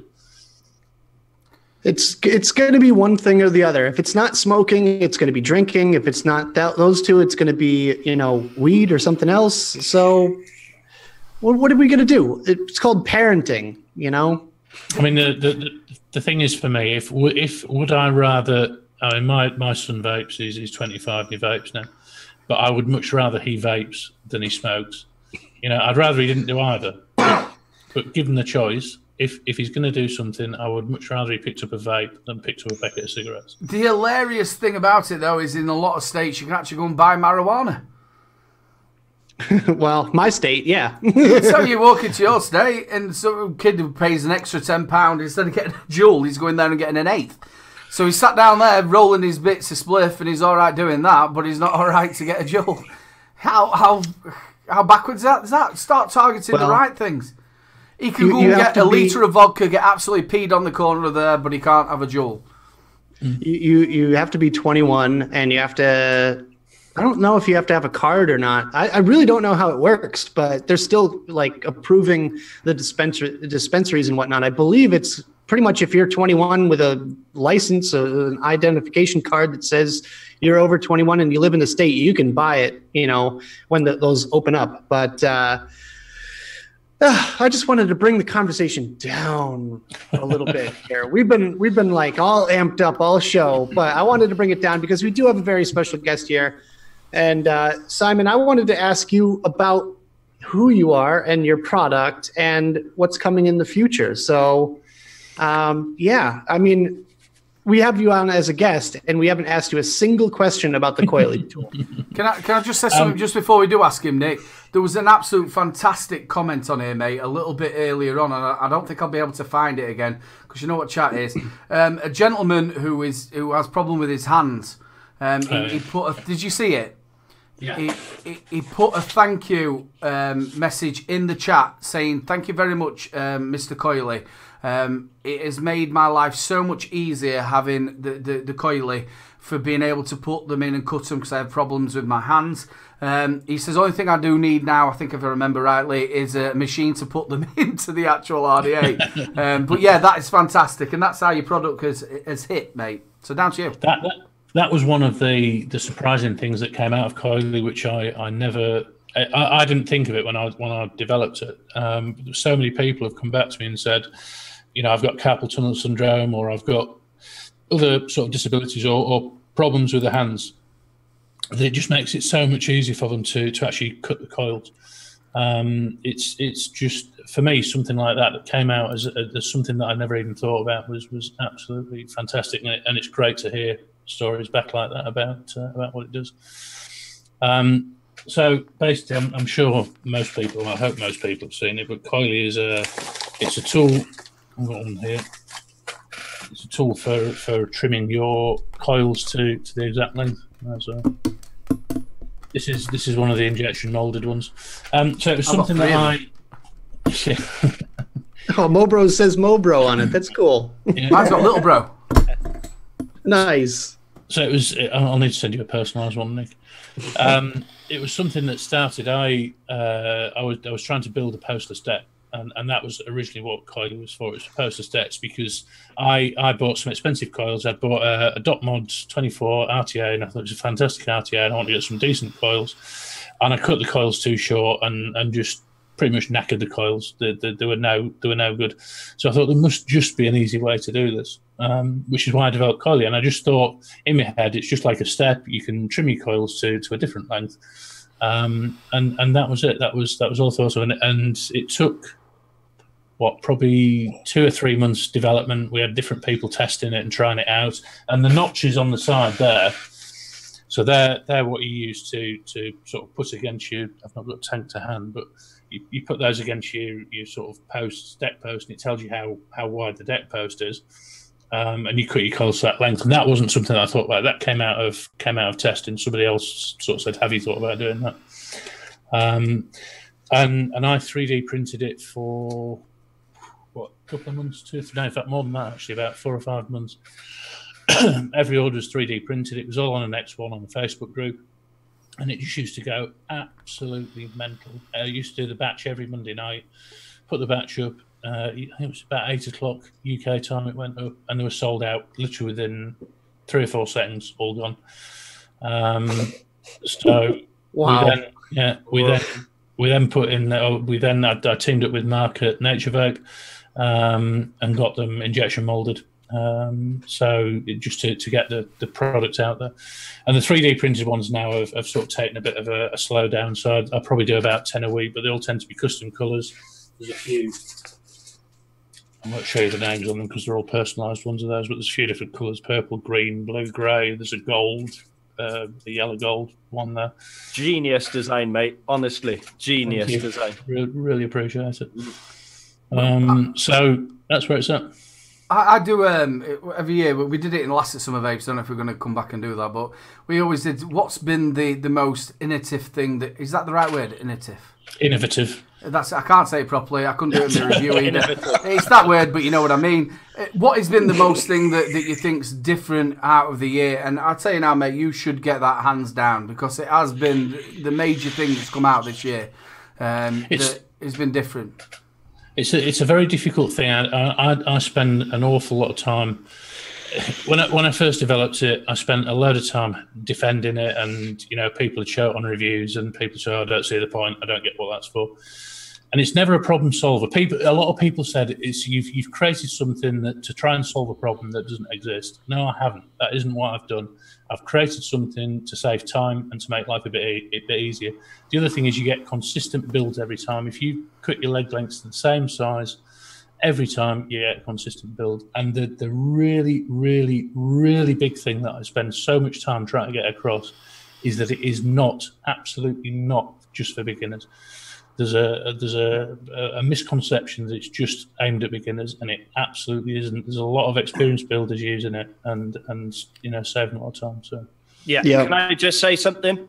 I found that tool, like I've been building for over 3 years now, and I find that tool really, really handy for if you've got like just 2 posts with a hole in each one. It saves you could pre-cut your coils, and it saves you having to bend a coil up out the way to try and snip your other leads that are, your legs that are sticking out. Master, I did it and showed it in my review. Totally right. Yeah. And Simon, it's not that you created something for a problem that doesn't exist. You created something for a problem that didn't exist until basically this year.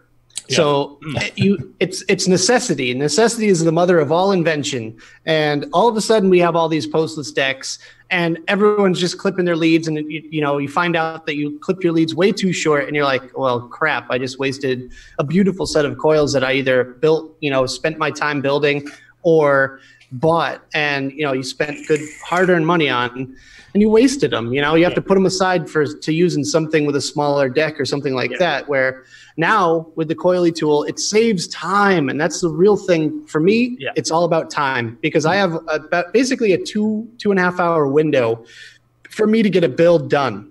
And if I can't do it in that amount of time, then I'm just screwed. So just saving precious seconds is key for me personally. And I find that the Coily has saved me so much time, just being able to put my coils in, snip off the leads, boom, slam them in there, you're good to go. Exactly. I don't know how many people have actually had it where you've not quite got one leg the right bit, so one coil heats up more than the other one, doesn't it? So this gives you the perfect bit where they're both exactly the same. And like what Mobro said, I've just done the Aqua Master, and it is a shared dual post. So you've got to just get them, haven't you, right? So they're sitting together. And it just works so well for stuff like that. And like you said, it was originally done for postless decks. Yeah. And I think more people actually use it for posted decks now than they do postless. Yeah. The one thing that I never managed to get right was the ability to actually measure the depth of a postless deck hole. And there was various things that I tried, but it just made it too complicated. I just wanted to keep it really, really simple. You know what I do? Simon, you know what I do to measure the postless deck is I take a piece of wire and I stick it down in there, and I put my fingers right at the deck where I can grab it. I pull it out, and then I measure it against the Coily tool. Yeah, exactly.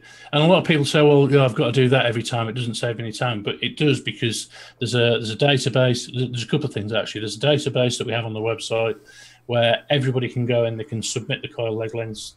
And I'm working on that at the moment, because different people seem to submit different leg lengths for different atties. So I'm doing like a rating system for that, so people can rate them and show pictures and things like that as well. So there's a whole load of improvements. There was another guy that got a Coily initially, And he actually, I think he got a white Coily. It was one of the first white ones. I don't think I've done many white ones since. But he actually has a coloured marker, like coloured Sharpie markers. And on his Coily, he puts a little dot for the colour that he has.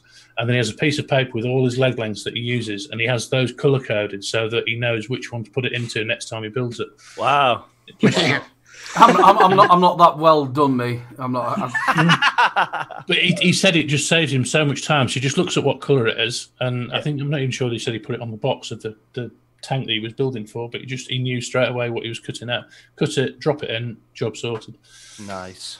I feel like there should be a movement for companies to actually mark the depth of their deck. You know, for a postless deck, I feel like you should have it marked right there on the box of how long your legs should be. You know, we have like things like the recurve where it comes with that little tool. Yeah. And that is awesome. I really think that's a great tool to use for that device. So go ahead. I contacted. It was actually Mike Vape said on one of his. I think it was one of the live shows. He said it would be great if manufacturers could say exactly the same thing that you said. Could put like a little marking on there to say how big it is. And I think I got in contact with every manufacturer of Acties to say, would you be interested in doing this? And I think I got probably 4 or 5 replies back, and none of them have moved any further with that either yet, which is a real shame. You know, I tried to get in contact, tried to do something, but it was just something. It was some of them were actually saying, "Well, how much will you pay us to do that?" Wow. So yeah, that's kind of sad. Yeah. But it's had its ups and downs. There's obviously been a few copies out there from the likes of Vandy Vape and Hugs Vape, and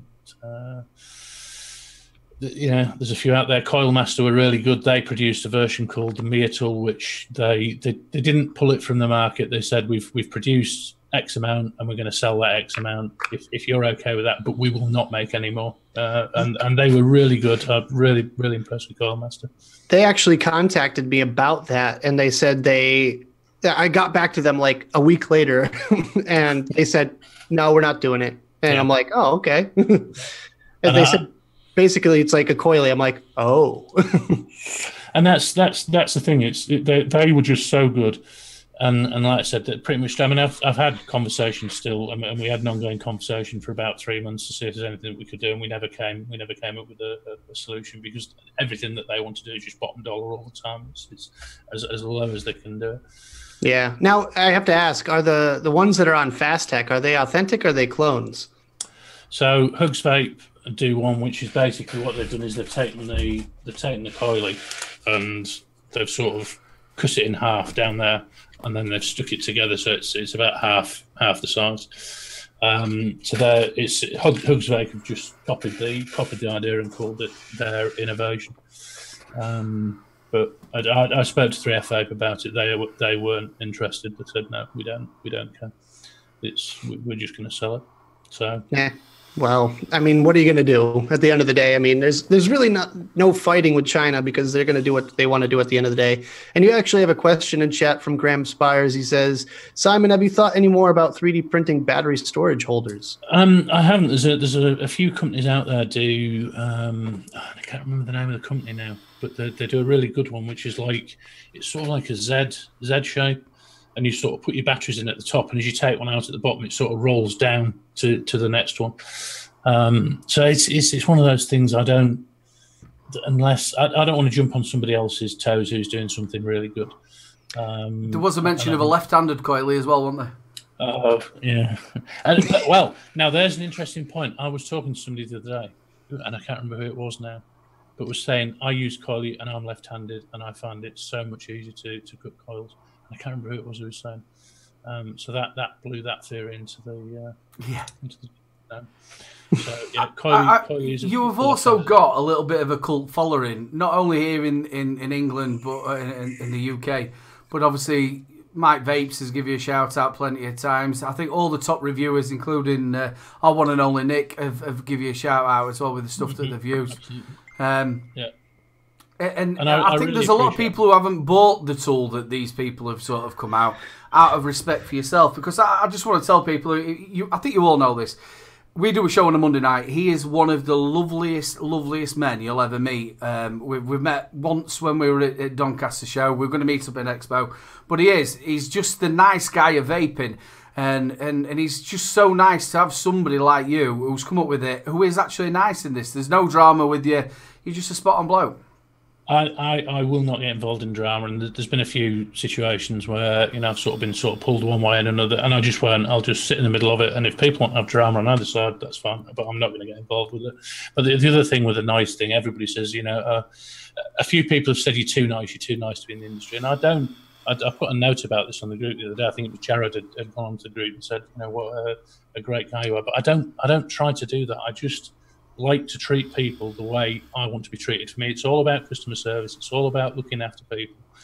And I don't go out of my way just to be nice. I do it because I want to well, as I said, just treat people the way I want to be treated. And that's what I'm all about. I think that's a problem in the world today. Obviously, when I were a kid, that's what you did. If you didn't do anything wrong to me, then that's how it worked.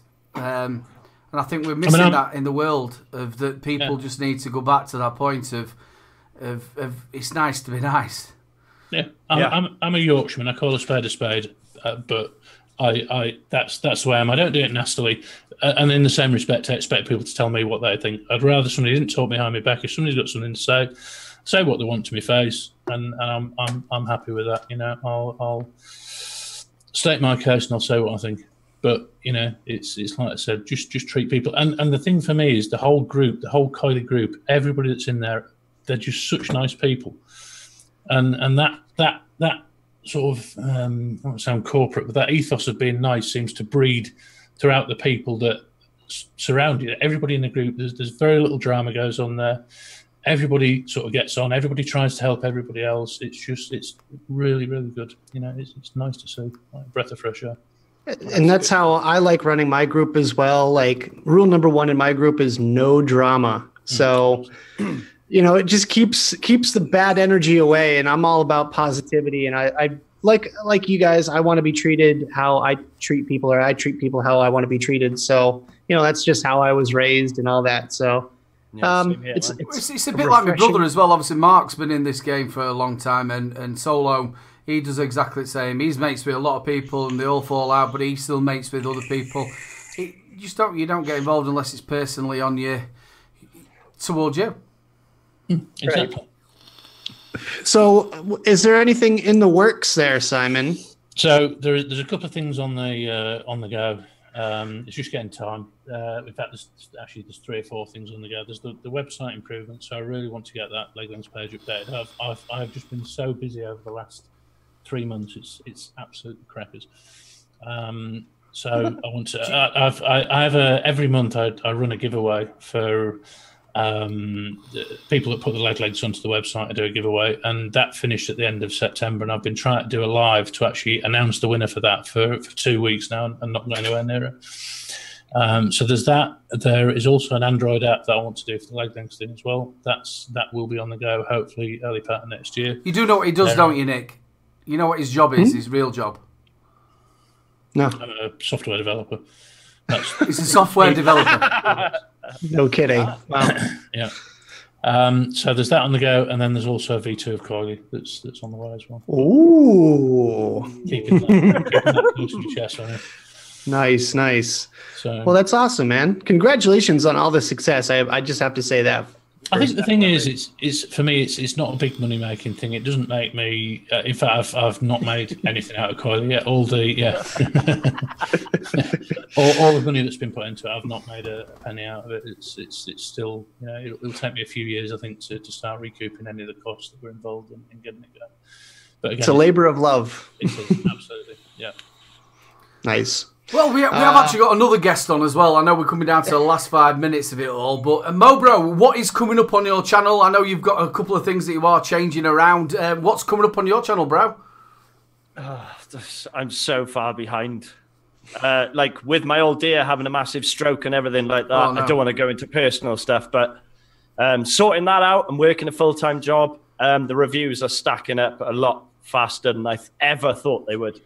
But I've got, obviously, the stuff I touched on last week. I've got this, which I picked up on Friday. I know I'm late to the party. Ooh. Geek Vape Nova kit. That's coming up. Obviously, I got the Coily to do. Sorry, Simon. All right.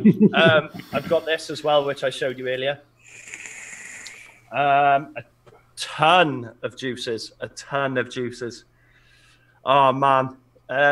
It's ridiculous. Like, you guys are a lot bigger than me. But, like, if you drop out for a day or two, like, I've been very busy for the last couple of weeks. I've been doing meet and greets. I've been sorting stuff out at home. I've been doing this, that, and the other between working a full-time job. I know a lot of people work a full-time job, so that's not really a valid excuse.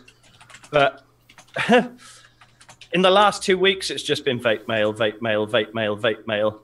And I'm only at 500 and something subs, so you wouldn't think it'd be stacking up, but it really is. It's crazy. But yeah, I've got a ton of stuff to do, and I've got a little backdrop which is over there at the moment, but that's freshening up the look of the channel as well. So, but you're still gonna have to look at this. Yeah. That's the worst.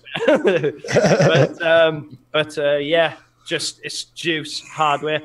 As soon as I get my first hardware done and finished, Mark, if you're in chat still, apologies for the delay with the FP, but I've been like I said, been very busy. That should have been done weeks and weeks and weeks ago.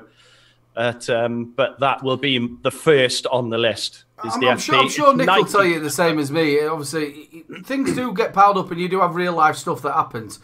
If it does, don't let it bother you. It'll come out when it comes out. And if people are pressuring you to get things out, ignore them. Just get on with how you're doing stuff. Real life is real life.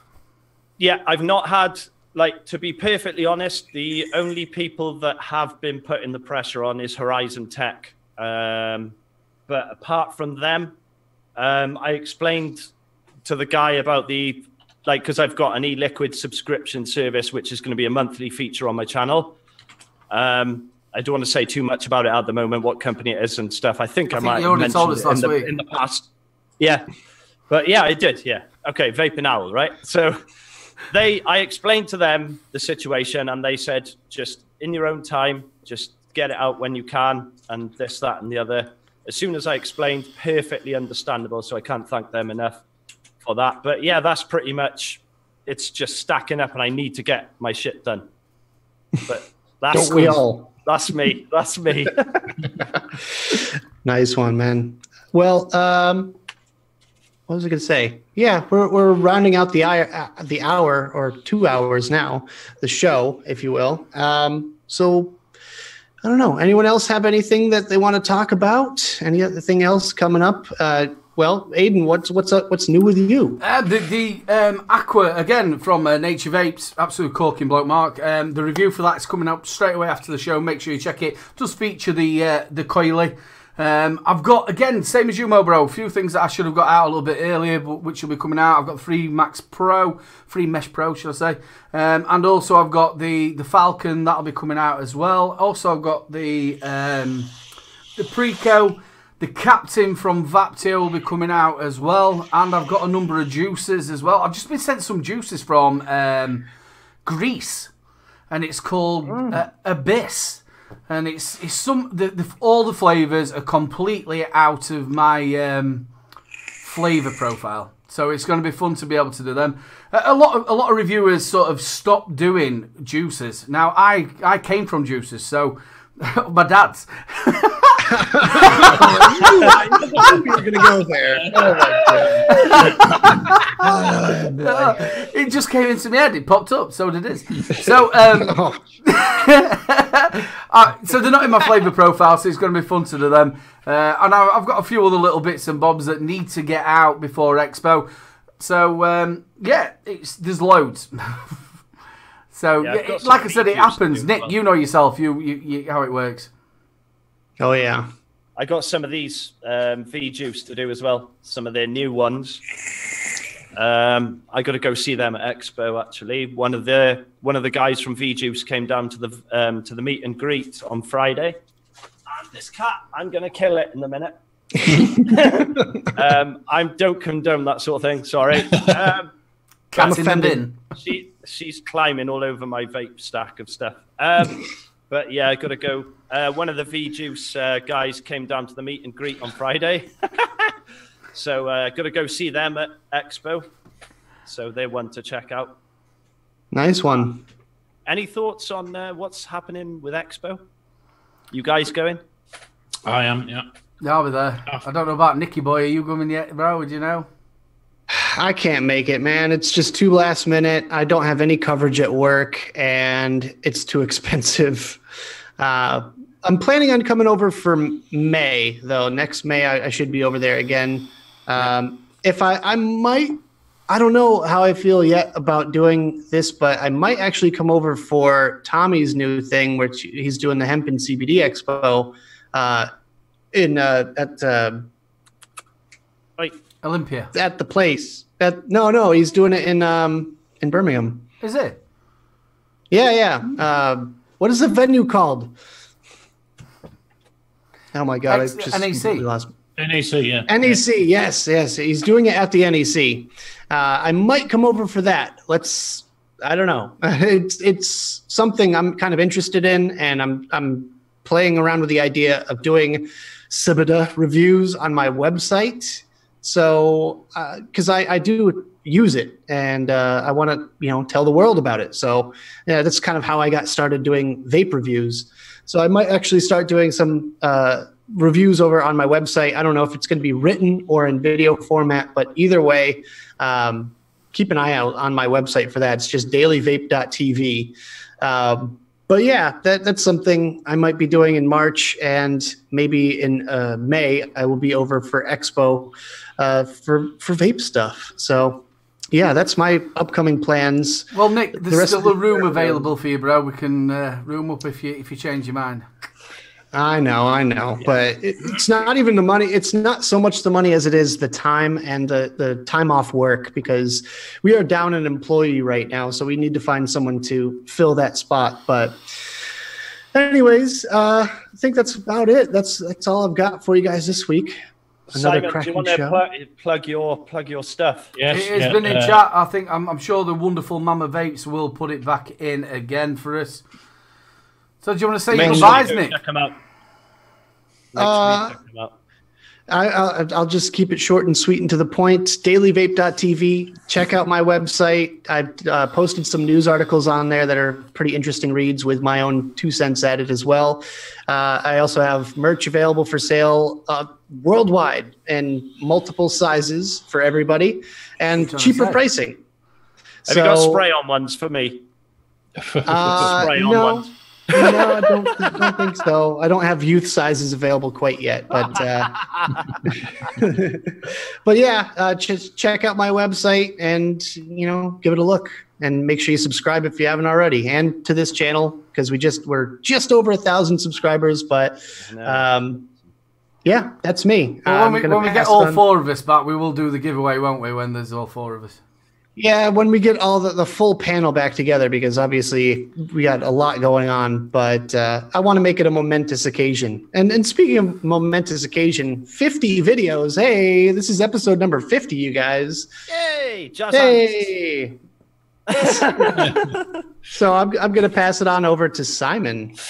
Thank you so much for having me on the show. I really, really do appreciate it. It's been great. Whenever I go, I'm sort of quite used to doing my show with Aidan and Dan on a Monday now. But when I'm coming on as a guest, I still get terrified coming into another show. But I absolutely loved it. Really enjoyed it. Good to chat to all of you. Good to see everybody in chat talking. And obviously on the Coily side, coilytool.co.uk. That's the website. There's a Facebook group and a Facebook page as well. But no, I really do appreciate it. I had a thoroughly good time, and apologies because I'm, like I said, absolutely what's the word I'm looking for? Wiped out, yeah. So through tiling all day, so I may have been a bit quiet. But I'm gonna once this finishes, I'm gonna go and collapse in a heap. I think. Well, thanks for coming on, and we would love to have you back sometime soon. Absolute pleasure. Really enjoyed it. Thank you. Mo, bro. Who are you pointing? Down there? It's me. Yeah, I'm exactly the same. I'm absolutely worn out. I mean, the meet and greet on Friday, that was late. I didn't get home till about 2:30, 2:45 in the morning. Then I was up early today, and then I didn't sleep much last night, so I'm tired from that as well. But thank you very much for having me on. Tonight I've been like half Badger, half White Walker, standing in for the Mike. I hope you get well soon. And it's been a pleasure to be on again. So thank you to everybody in chat as well, keeping it entertaining. And to Nick, Simon, and Aidan, it's been an absolute pleasure being on with you guys. And thank you very much. I can't get away from it. I've got to keep doing it. First one, I'd like to say to the wonderful Mama Jules, you have kept everything in order like normal. You are an absolute star. Make sure you get over to her channel and subscribe to her. The one and only Nick, Daily Vape TV. Go and check him out because he is one hell of a reviewer. Down there to the one and only Mr. Coily. Go and sort him out. He's got a wonderful Facebook page. Go and check that out.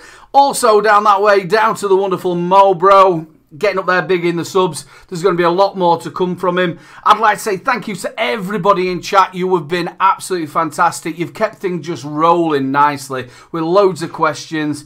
It's been absolutely fantastic. Please come and join us next week, which is the Sunday 7 till 10. It's the Savs. It's sexy, baby, and it's the only place to be. I'm Little Bro Vapes, people. Make sure you go and check my channel out. And there is a new review coming out straight away after this. And I'll pass you over to the one and only Nick to say the final goodbye. Well, I was just going to say real quick also, welcome our new moderator, Vapor Bunny. She definitely deserves that as well. So thank you, Bunny, for joining the team and for keeping everything civil in chat. You guys, everyone watching right now, you guys are amazing. You keep it civil, you keep the conversation moving, and of course, amazing topics and conversation as well. Once again, on the Super Awesome Vape Show. Thank you guys so much for joining us. Until next week. Bye, everybody. Bye.